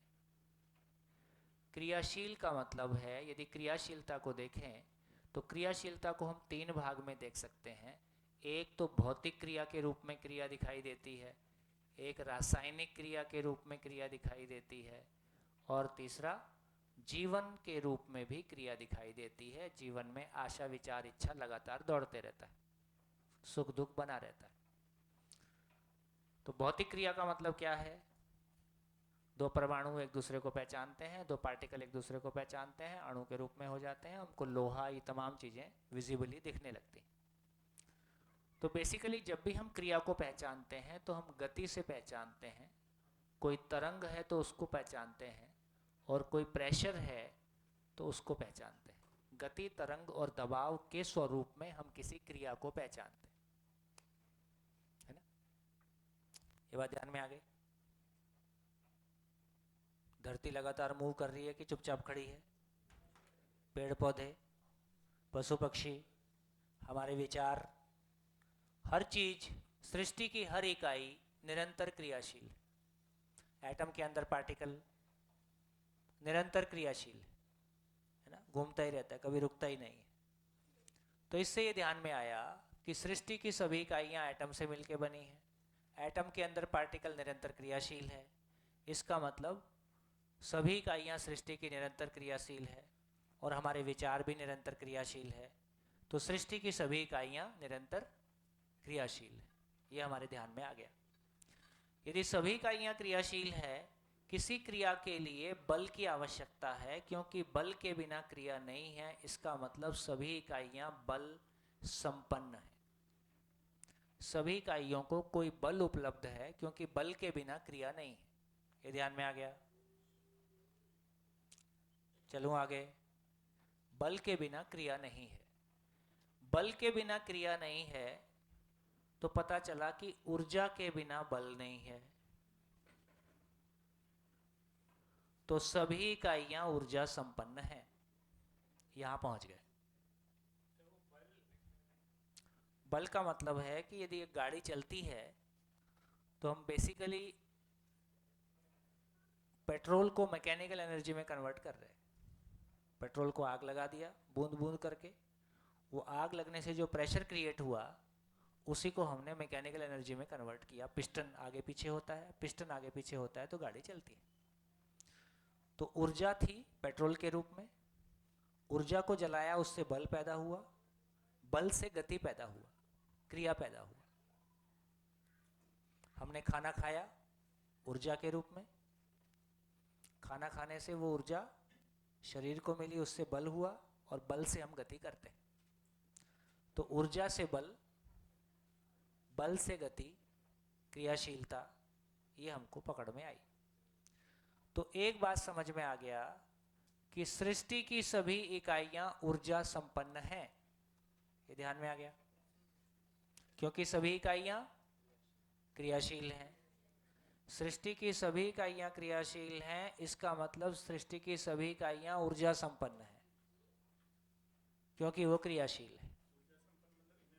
एनर्जी, एनर्जी, एनर्जी, एनर्जाइज्ड है। ठीक। अभी वो क्रिया कर रही है, हमको पता है कि ऊर्जा के बिना क्रिया नहीं होती है, तो इसका मतलब क्रिया तो लगातार हो रही है, और क्रिया की निरंतरता है, इसका मतलब ऊर्जा उनको निरंतर मिल रही है। हाँ जी, सभी को साथ चल पा रहे हैं? पीछे वालों सभी साथ चल रहे हैं? आगे वाले क्योंकि मेरी आंख से दिखते रहते हैं, पीछे वाले बीच में 2 पिलर हैं।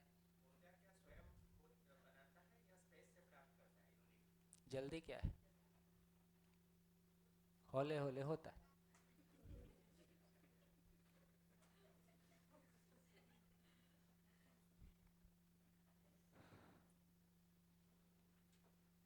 कहाँ पहुंचे?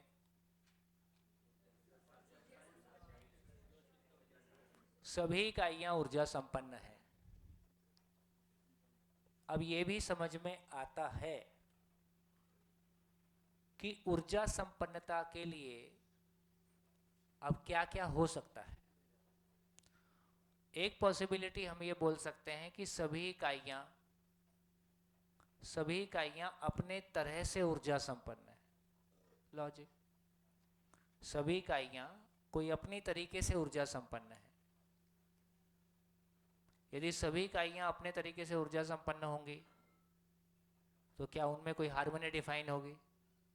वो बिल्कुल वैसे ही है जैसे एक घर में सब मनमानी करें, तो घर का हाल क्या होगा? इसका मतलब है यदि पूरी सृष्टि की सभी इकाइयों को देखते हैं तो एक सब एटॉमिक पार्टिकल से लेके गैलेक्सी तक सब में आपस में कोई हार्मनी, सामंजस्य, संगीत, व्यवस्था कुछ दिखाई दे रहा है कि नहीं दे रहा है? दे रहा है। इसका मतलब सभी इकाइयां इस प्रकार एनर्जाइज्ड हैं कि वो सभी एक दूसरे के साथ में उपयोगिता पूरकता को बड़ी व्यवस्था के अर्थ में पहचानती है। ये बात ध्यान में आ गई? किडनी में कितने सेल होते होंगे, सारे मिलके कैसे किडनी के रूप में परफॉर्म करते हैं? तो सारे किडनी के सेल को पता है कि किडनी को शरीर के साथ क्या करना है, कोई सिस्टम बना हुआ है। तो इससे ये समझ में आया कि सृष्टि की सभी इकाइयां इस प्रकार एनर्जाइज्ड हैं कि वो सभी एक दूसरे के साथ एक संबंध को पहचानती हैं, और वो व्यवस्था के अर्थ में सभी का होना रहना, सभी का होने का पर्पस बना ही रहता है। इसका मतलब सभी इकाइयों के ऊर्जित होने का स्रोत कोई एक ही चीज होगा कि अलग अलग चीजें होगा? क्योंकि अलग अलग होगा तो परस्पर वो उस हार्मनी को डिफाइन नहीं कर पाएंगे, क्योंकि ऊर्जा का लेवल अलग अलग होगा। यदि ऊर्जा का लेवल अलग अलग होगा तो उनकी क्रियाशीलता भी अलग अलग लेवल की होगी। क्रियाशीलता अलग अलग लेवल की होगी तो उपयोगिता पूरकता को नहीं पहचान पाएंगे। तो इसका मतलब सृष्टि की सभी इकाइयों के ऊर्जित होने का आधार कोई एक ही चीज है, जिसके कारण कि सभी इकाइयां एक दूसरे के साथ अपने संबंध को पहचानती हैं और उनकी क्रियाशीलता किसी बड़ी व्यवस्था के अर्थ में डिफाइन हो पाती है।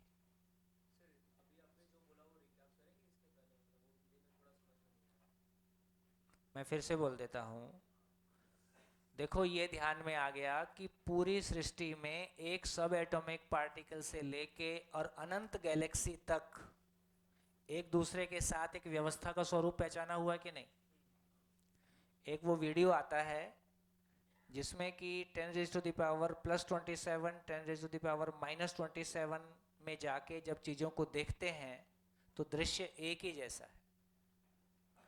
10⁻⁻+27 पे जाके देखते हैं तो सारे ये ग्रह, गोल, नक्षत्र, सितारे सब कुछ पार्टिकल जैसा ही दिखते हैं। और किसी एटम के अंदर जाके जब एटॉमिक लेवल पे जाके देखते हैं 10⁻⁻27 पे, वहां भी केवल पार्टिकल ही दिखाई दे रहा है। तो दोनों दृश्य एक ही जैसे हैं। माइक्रो और मैक्रो दोनों एक ही दृश्य दिखाई देता है, आप देख के अलग अलग नहीं पहचान सकते कि ये अलग है कि ये अलग है। इसका मतलब है एक सब एटॉमिक पार्टिकल से लेके पूरा ब्रह्मांड, पूरा यूनिवर्स आपस में कनेक्टेड है कि नहीं कनेक्टेड है? कनेक्टेड है। इसका मतलब सभी इकाइयों के ऊर्जित होने का स्वरूप ऐसा है कि वो आपस में एक संबंध को उस बड़ी व्यवस्था के अर्थ में पहचानते हैं। फिर से बोलूं, इसका मतलब सभी इकाइयों के ऊर्जित होने का, उनके एनर्जाइज्ड होने का स्वरूप ऐसा है, तरीका ऐसा है कि सभी इकाइयां एक दूसरे के साथ में अपने संबंध को उस बड़ी व्यवस्था के अर्थ में पहचानते हैं, जिसका अंत हमको नहीं पता है कहां तक है। बढ़िया।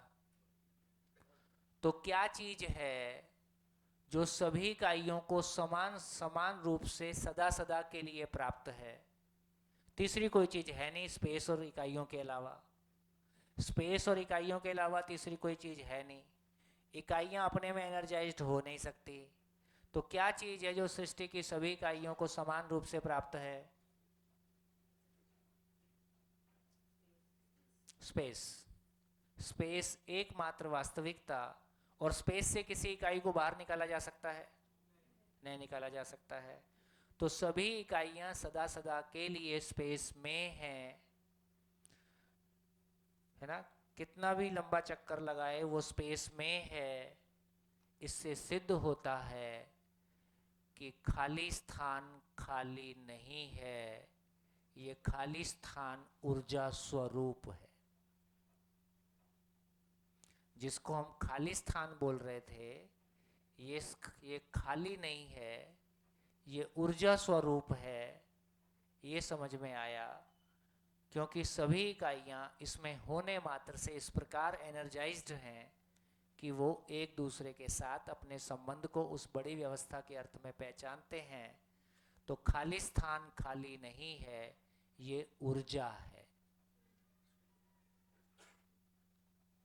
बढ़िया। तो खाली स्थान खाली नहीं है, ये ऊर्जा है। एक ऐसी ऊर्जा, अब पता चला कि ये ऊर्जा है, ये ऊर्जा है।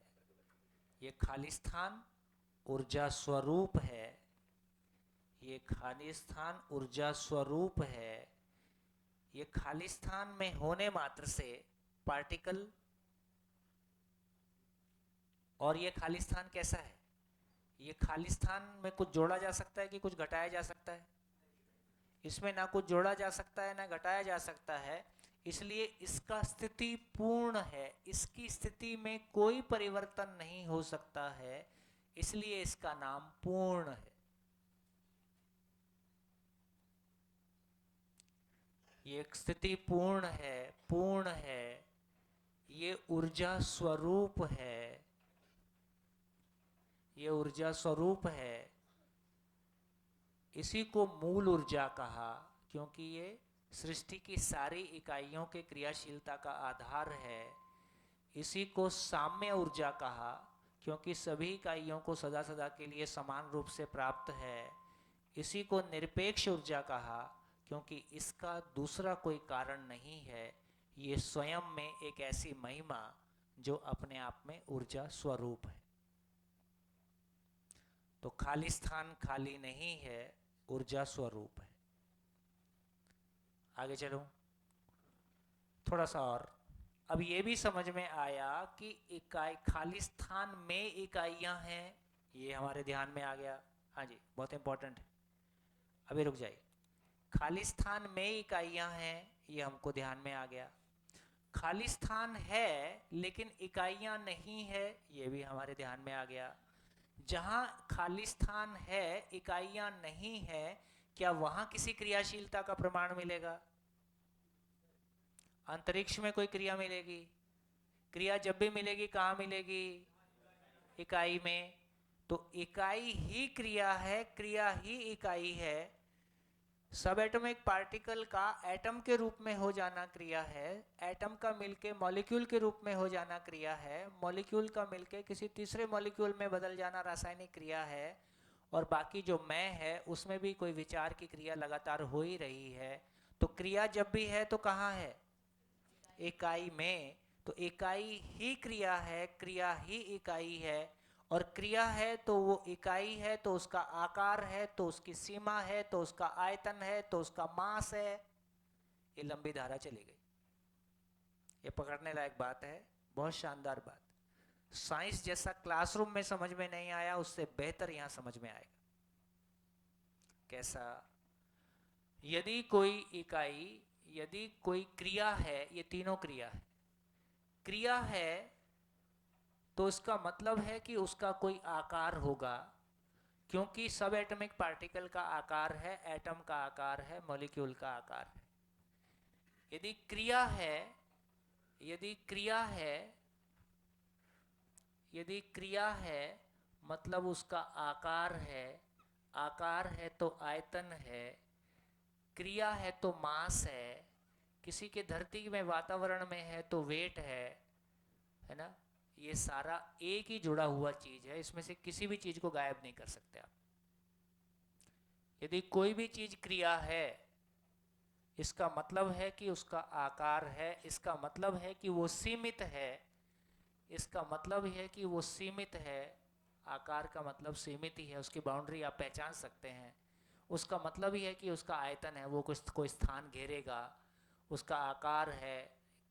मौलिक कोई भी पार्टिकल है तो उसका मास है, किसी धरती के प्रभाव क्षेत्र में है तो उसका वेट है।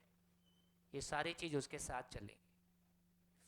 एक ही चीज को अलग अलग डायमेंशन से देखेंगे तो वो वेट के रूप में दिखाई देता है, वो मास के रूप में दिखाई देता है, वो आकार के रूप में दिखाई देता है, वो आयतन के रूप में दिखाई देता है, वो क्रिया के रूप में दिखाई देता है।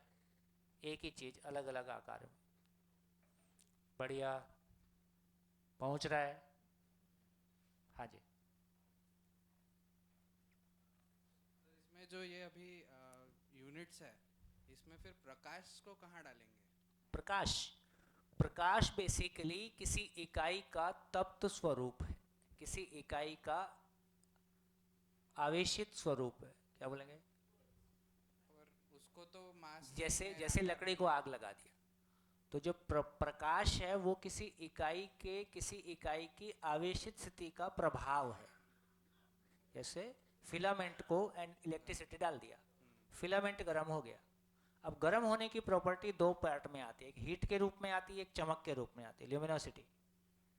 तो हीट के रूप में ज़्यादा आती है तो ल्यूमिनोसिटी कम हो गई। हमने धीरे से किया कि हीट मिनिमाइज कर दिया तो प्रकाश, ल्यूमिनोसिटी बढ़ गई। सर क्योंकि लाइट है, लाइट स्पेस से भी ट्रैवल करता है। लाइट, अब ये थोड़ा सा बढ़िया क्वेश्चन है, तो इसको थोड़ा सा चर्चा करेंगे। अब इसको होल्ड पे रखो, थोड़ी सी बात आगे बढ़ाते हैं, फिर चर्चा करेंगे। इसको लिख के रखना। हाँ जी, क्रम से आगे बढ़ें ताकि एक एक करके चीज़ें जुड़ पाएं। हाँ, यूनिट की आवेशित स्थिति, जैसे लकड़ी है रखी है तो उसमें से कोई प्रकाश नहीं है, उसी को आग लगा दिया। अब वो आग लगा दिया, अब वो प्रकाश और हीट के रूप में कोई चीज़ हमको दिखाई, कोई प्रभाव हमको दिखाई देता है, तो इकाई की आवेशित स्थिति को हम प्रकाश के रूप में अभी पहचानते हैं। सूरज है, उसको हमने आग लगा दिया, आग लगा दिया तो जल रहा है, तो जलने को हम हीट और प्रकाश के रूप में देखते हैं। हाँ जी sir, so what about sound? Sound, how जब हम एटम को देखेंगे, थोड़ा सा मैं इसको पूरा करता हूँ। हीट, साउंड, लाइट सबको बचा के रखिए। क्रम से चलते हैं और बहुत आपको इंटरेस्टिंग लगने वाला है। हाँ जी, फिर से एक बार। तो देखिए क्लैरिटी हमारी ये बनी कि खाली स्थान में इकाइयाँ हैं, खाली स्थान है और इकाइयाँ नहीं है, ऐसी स्थिति है। जहाँ खाली स्थान है केवल इकाइयाँ नहीं है, वहाँ किसी क्रियाशीलता का प्रमाण मिलेगा। क्रियाशीलता जब भी मिलेगी कहाँ मिलेगी? इकाई में मिलेगी। और जहाँ इकाई है ही नहीं वहाँ कोई प्रमाण मिलेगा? नहीं मिलेगा। तो इससे ये समझ में आया कि ये खाली स्थान एक ऐसी वास्तविकता जो स्वयं में क्रिया शून्य है, क्रिया शून्य है। तो पूरा यूनिवर्स कैसा है? असीम क्रिया शून्य वास्तविकता में अनंत क्रियाशील इकाइयां।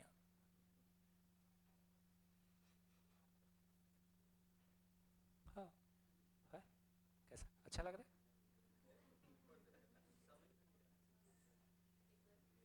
असीम क्रियाशून्य वास्तविकता में अनंत क्रियाशील इकाइयां के स्वरूप में यह अस्तित्व है। बढ़िया।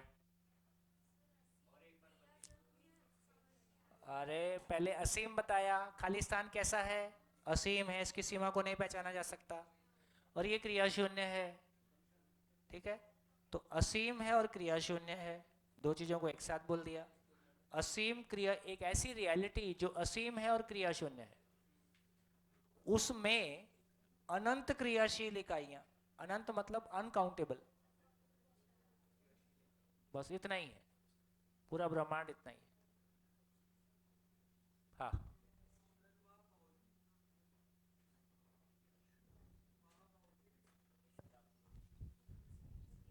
वहाँ भौतिक, रासायनिक और जीवन लिखा है, उसको वो क्रियाशील है तीनों भी। हाँ, मतलब हम क्रियाशीलता को पहचानने गए तो क्रियाशीलता को समझने गए भी, क्रियाशीलता क्या चीज है भाई? बराबर। क्रियाशीलता क्या चीज है? एटम के अंदर पार्टिकल घूम रहे, हाँ, है ना, दो एटम मिलके मॉलिक्यूल हो रहे, बराबर। और बहुत सारे मॉलिक्यूल मिलके सेल हो रहे, सेल मिलके टिश्यू बन रहे, टिश्यू मिलके ऑर्गन बन रहे, और ये पूरी धरती और ये पूरी गैलेक्सी सब ऐसी ही है। बराबर। तो धीरे से हमको पता चला कि सारी क्रिया कितनी है। सारी क्रिया या तो भौतिक है या रासायनिक है, फिजिकल वर्ल्ड में। बराबर। और जीवन की बात करें तो उसका नाम दे दिया जीवन क्रिया, उसमें विचार दौड़ता ही रहता है। मेरा क्वेश्चन ये था कि मतलब जीवन भी एक क्रिया है, तो उसमें आपने बोला कि हर क्रिया में आकार और आयतन है, इसलिए तो जीवन का भी आकार है, आकार और आयतन भी है, कैसे? मास भी है, वेट नहीं है, पूछना नहीं। वो नहीं समझा। अगले शिविर में कुछ कंटेंट आगे के लिए ट्रांसफर करना पड़ेगा क्योंकि समय की सीमा है, इसलिए बोल रहा हूँ। देखो, एक तो ये समझ लो कि ये कोई ऐसी प्रीचिंग नहीं है कि आपका मन शांत हो जाए, और ये पति पत्नी रिपेयर मेंटेनेंस वर्कशॉप नहीं है।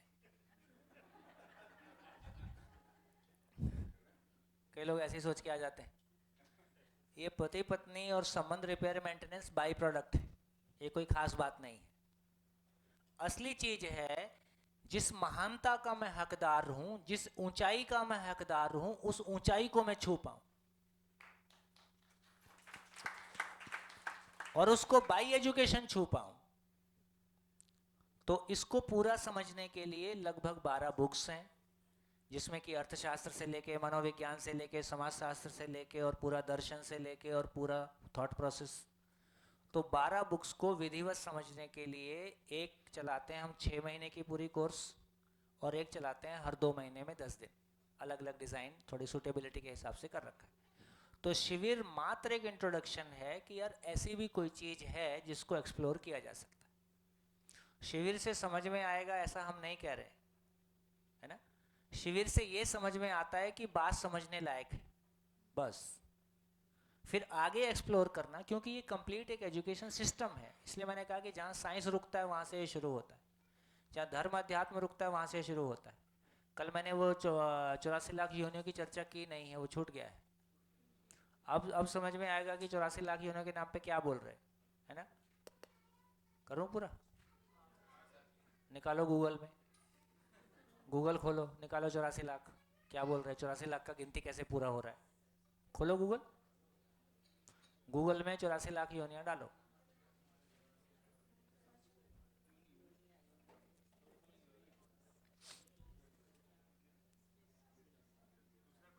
हाँ मिल गया। अच्छा, नहीं, कुछ मेरा क्वेश्चन था एक। अच्छा, बोलो बोलो बोलो। तो हमने अभी डिस्कस किया स्पेस के कैरेक्टरिस्टिक्स, तो उसका अरूपात्मक होता है, यानी उसका कोई फॉर्म नहीं होता। बट हमने बाद में डिड्यूस किया कि स्पेस और एक्चुअल में स्पेस नहीं है, it's in form of energy. तो एनर्जी के तो अलग अलग फॉर्म्स होते हैं, तो हम ऐसे कैसे बोल सकते हैं कि स्पेस अभी क्या हो गया, अभी एनर्जी के नाम पे हमारी कंडीशनिंग फिजिकल वर्ल्ड की एनर्जी वाली एनर्जी है। हाँ। उस एनर्जी के साथ हमारा कंडीशन आकार का है, क्योंकि वो फिजिकल है। तो आपकी फिजिकल वाली कंडीशनिंग को वहीं रहने दो, उसका लॉजिक यहाँ काम नहीं आएगा। सर, पहली क्रिया किसने मतलब कैसी हुई? पहली क्रिया जो है, ये देखो, पहली क्रिया को देखने वाला कौन था? तो पहली क्रिया हुई संसार में, पहले जड़ संसार था कि पहले मानव टपका? तो उसको देखने वाला कौन था? क्रिया हो गई, मानव आ गया, अब मानव उसको समझने के प्रोसेस में एनालाइज कर रहा है कि क्या हुआ होगा। तो समझा जा सकता है पहली क्रिया कब हुई और ये अस्तित्व कहाँ तक है, कैसे पता चलेगा? तो इसलिए ये क्वेश्चन गिर जाता है, क्वेश्चन काम का नहीं। हाँ जी, मैंने जो बोला था वो तो निकाला नहीं। हाँ निकाला, बोलो। देखो देखो अभी देखो, अभी आपको बहुत नया उद्घाटन होने वाला है। हाँ पानी के जीव जंतु 9 लाख, पेड़ पौधे 20 लाख। रुको रुको रुको रुको मेरा, पानी 9 लाख, पानी के जीव जंतु 9 लाख, हाँ 9 लाख, पेड़ पौधे 20 लाख, हाँ कीड़े मकोड़े 11 लाख, पक्षी 10 लाख और पशु 30 लाख और देव दैत्य दानव मनुष्य आदि 4 लाख। ठीक हो गया? बढ़िया हो गया? तो देखो, जो गलती साइंस में हुई है वही गलती अध्यात्म में भी होती हुई दिखाई देती है। क्या? जहां भी सेल है उसको हमने जीवन माना है, जहां भी सेल है उसको हमने जीवन माना है। क्योंकि हम आत्मा को, जीवन को उस क्लैरिटी के साथ, ऑब्जेक्टिविटी के साथ नहीं समझ पाए, एंड टू एंड क्लैरिटी नहीं हुई, तो हमारे हिसाब से जहां भी सेल है वो जीवन है। अब देखिए, अब देखिए, अब आपको समझ में आया पेड़ को जीवन चला सकता है? ना तो पेड़ में विकसित मस्तिष्क है, ना पेड़ में उसको कुछ सिखाया जा सकता है, ना वो भयभीत होता है। तो पेड़ केवल सेलुलर स्ट्रक्चर है, कोशिकाओं से बनी हुई रचना है, उसमें ग्रोथ होती है, सेल मल्टीप्लिकेशन होती है और वो मर जाता है। तो इसका मतलब है इसको नहीं चला सकता। कीड़े मकोड़े को चला सकता है, इसको भी नहीं चला सकता है, क्योंकि उसमें विकसित मस्तिष्क नहीं है जिसको जीवन चला पाए। कीड़े मकोड़े में अर्ध विकसित मस्तिष्क होता है, वही उसको चला लेता है ना। इसलिए हम उनको कुछ सिखा नहीं सकते। मच्छर को कुछ सिखा नहीं सकते, तालाब की छोटी मछली, केंचुआ, लीच, मधुमक्खी, है ना, इस टाइप की जितनी सारी चीजें हैं इनको हम कुछ नहीं सिखा सकते। अब पक्षी के बारे कहा जा सकता है, ये ठीक है। पशु के बारे कहा जा सकता है, ठीक है। मानव के बारे कहा जा सकता है, ठीक है। पानी में 9 लाख हैं, लेकिन 9 लाख में से कितने बाकी हैं जो नहीं भी होंगे, तो ये भी थोड़ा क्वेश्चन के घेरे में है। तो ऐसा क्लियरली देखोगे तो पशु पक्षी मनुष्य तीनों ठीक लग रहा है, क्योंकि इनको जीवन चला सकता है। तो क्या गलती हो रही है? जहां भी सेल है उसको हम जीवन मान ले रहे हैं, ये गलती हो रही है। उसी तरह से जब साइंस में भी हम बात करते हैं तो साइंस में भी पेड़ पौधे, पशु पक्षी और मानव सब कोई लिविंग है। हमारे लिए वो सब कोई सेल है, इसलिए ब्रेन ही शरीर को चलाता है। ब्रेन शरीर को चलाए ऐसा मानने में क्या दिक्कत है? ब्रेन शरीर को जला के आप स्वानुशासित हो जाओ, सुखी हो जाओ, परिवार में संबंध हो जाए, समाज वैसे मुक्त हो जाए, करो। तो इसका मतलब है साइंस और धर्म दोनों में ही, अध्यात्म में ही, ये जो मैं नाम की एंटिटी है, इसकी एंड टू एंड क्लैरिटी नहीं है कि ये कहाँ से आया, ये चीज़ क्या है, क्यों आया, कहाँ जाएगा, ये मटेरियल क्या है। इसके बारे में कुछ सूचनाएं हमारे पास हैं जो ठीक है, अजर है, अमर है, मरता नहीं है, कटता नहीं है, फटता नहीं है, जो कुछ भी कहा ये ठीक है, इसमें कोई दिक्कत नहीं है। लेकिन चीज़ क्या है, कहाँ से आ गया, कहाँ से डेवलप हो गया, इसकी कोई ठोस क्लैरिटी हमारे पास नहीं है, इसलिए इसको हम आंसर नहीं कर पाते। तो यहाँ से समझ में आया कि पेड़ पौधे शरीर को, कीड़े मकोड़े को, और पानी में भी कुछ ऐसे ज़रूर होंगे जो बेसिकली मैमल्स नहीं है, तो उनको भी जीवन नहीं चला सकता। भैया, what about when a star dies in space, then वो space जो है वो मतलब how does that affect us? वो force जब वो star, they say black hole, right? So how does that affect us? Because they say देखो, that अभी तो पहले यही समझना है कि अपनी ज़िंदगी ब्लैक होल में जा रही, उसको कैसे समझे, है ना। तो मैं वही बार बार कहता हूँ कि देखो, हमारी ना बहुत सारी चीज़ें कोई हमको सोचने के लिए कंटेंट देता है, उस पर हम सोचना शुरू करते हैं। मेरा नहीं कहना है कि हम ना सोचें, लेकिन हम उसमें कर ज़्यादा कुछ नहीं सकते। जो इन्फॉर्मेशन मिली है उसी को थोड़ा बहुत एनालाइज करके आपस में चर्चा करके थोड़ा सा अपने खुश होने के लिए जुगाड़ बना लेते हैं। मैं ब्लैक होल पे चर्चा कर सकता हूँ, है ना। हमारी ज़िंदगी, हमारा पूरा समाज, परिवार सब ब्लैक होल में जा रहा है, उसके लिए हमारे पास कोई बातचीत बहुत ठोस नहीं है। तो मेरे को लगता है उसको भी समझेंगे, लेकिन ये बहुत सारी बातें जो आ रही हैं, स्पेस सिकुड़ रहा है, फैल रहा है, वो समझेंगे कि जब वो स्पेस बोलता है, क्योंकि शब्द के साथ गड़बड़ हो जाती है। जब साइंस लाइफ बोल रहा है तो वो किसी आत्मा या जीवन की बात नहीं कर रहा है, वो केवल सेलुलर एक्टिविटी की बात कर रहा है। तो ये हमको समझना होगा। जब धर्म जीव की बात कर रहा है, आत्मा तो पकड़ में आ नहीं रही है, जब धर्म जीव की बात कर रहा है वो भी एक मिस्ट्री है, उसको भी हम बहुत प्रॉपरली एक्सप्लेन नहीं कर पाते। तो एक्चुअली कंटेंट क्या है, वो चीज़ क्या है, जब तक उसके बारे में ठोस बात नहीं होगी तब तक उसको हम एक्सप्लेन नहीं कर पाएंगे। तब तक हमको आजू बाजू घूम के निकल जाना पड़ेगा। हाँ, जैसे ऊर्जा और जो बल की बात हो रही है, तो क्या उसको हम पोटेंशियल और काइनेटिक एनर्जी ऐसे समझ अभी जब हम पोटेंशियल एनर्जी और काइनेटिक एनर्जी की बात करते हैं तो बेसिकली हम जड़ संसार में किसी ऊर्जा की बात कर रहे हैं। ये बिल्कुल उससे भिन्न कोई रियलिटी है, तो थोड़ा सा उधर अभी नहीं जाते। जैसे न्यूटन ने थियरी दी थी और आगे चल के कोई और साइंटिस्ट आया, जैसे आइंस्टाइन आया, तो उसने उसमें कुछ चेंजेस किए और ऐड किया। तो इसी तरीके से हम एक्सपेक्ट कर सकते हैं कि अभी ये जो थियरी है मध्यस्थ दर्शन की, इसमें आगे चल के, मतलब ये फाइनल नहीं है, आगे चल के और ठीक है, आपकी बात ठीक है। तो कुल मिला के पहले एंड टू एंड समझ लें, जी लें, फिर कुछ कमी होगी देखेंगे। बात तो ठीक है। हाँ जी। आपने जो यूनिवर्स के डेफिनेशन में अनंत इकाइयाँ बोला, वो उसमें कंफ्यूज हो गया मैं कि अभी तक हम लोग 2 इकाइयाँ पढ़ते आए। 2 प्रकार की इकाइयाँ, मूल में फंडामेंटल जो चीज़ है वो 2 प्रकार की हैं। एक जड़ परमाणु है, एक चैतन्य परमाणु है।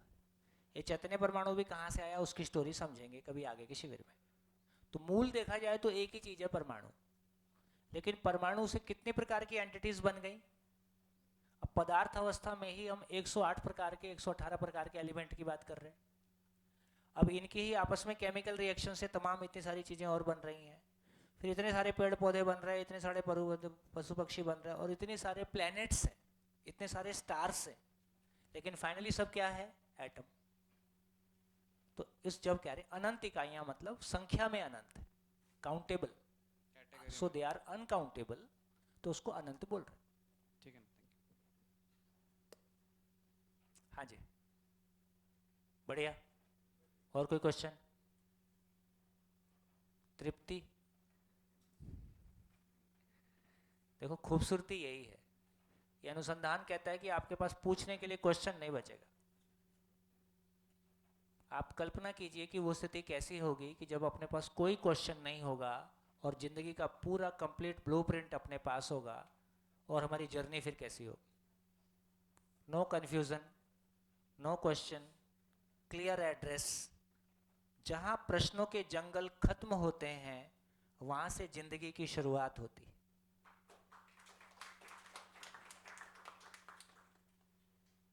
अभी तो सारी जिंदगी इसी पे चर्चा कर रहे हैं, गलती तेरी थी कि मेरी थी, ये तय ही नहीं हुआ।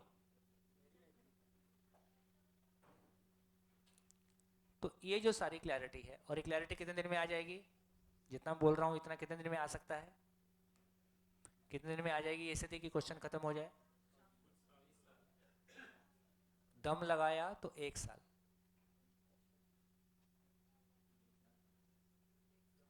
दम लगाया मतलब भाई 5-6 घंटे तो फिर बोलना पड़ेगा रोज। 5-6 घंटे रोज दम लगाया। भाई आजकल हम पढ़ते हैं तो कितना समय लगाते हैं? कोई भी कॉम्पिटिटिव एग्जाम की तैयारी करते हैं तो कितने घंटे लगाते हैं? 10-12 घंटे लगाते हैं यार, 6 ही लगा लेना। 6 घंटे रोज 1 साल, जिंदगी पार। एक है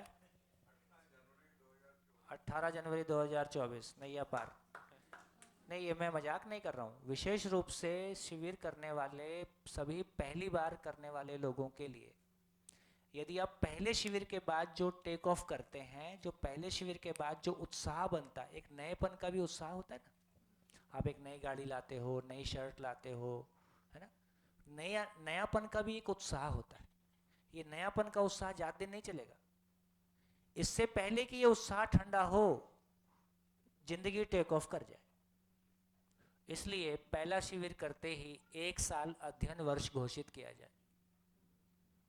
कमिंग 1 साल मेरी टॉप प्रायोरिटी केवल केवल केवल केवल और अध्ययन। जैसे 1 ईयर का ब्रेक लेते हैं ना, कुछ भी करो, सब करो, लेकिन उसकी प्रायोरिटी उसकी शिफ्ट कर दो। 1 साल में कोई दुनिया भागी नहीं जा रही, कुछ भी बिगड़ने वाला नहीं है। यदि शुरू का 1 साल में जम के अपना समय लगा दिया तो 1 साल में जो हमारा कॉन्फिडेंस लेवल और जो क्लैरिटी और जो चीज आ जाएगी, यदि 2 साल इसको छोड़ दिया तो ये उत्साह नहीं आएगा जो अभी आता है। पहला प्यार है ना, पहले प्यार की ताकत अलग रहती है। ये जिंदगी से पहला प्यार, खुद से प्यार कर पाना, है ना। तो 24 घंटे फिर मैं खुद के लिए काम करता हूँ, खुद के लिए सोचता हूँ, खुद को समझता हूँ, है ना। और अपने से बात होती है तो अपनों से बात हो ही जाती है, कोई खास बात नहीं। चलिए ब्रेक, 1:30 बजा। तो ऐसा करते हैं, आज थोड़ा सा आगे एक्सटेंड करेंगे। आज हम कितने बजे मिलते हैं? 3 बजे। इसी फ्लो को मेंटेन करते हैं।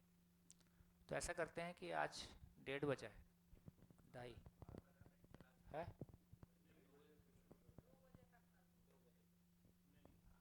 2:30 बजे, 2:30 बजे से इसी फ्लो को मेंटेन करेंगे। खाना खाइए, शांत अपने साथ रहिए, अपने से चर्चा कीजिए। आजू बाजू बहुत चर्चा करने का भी बहुत मीनिंग नहीं है। धन्यवाद, नमस्कार, फिर मिलेंगे ब्रेक के बाद।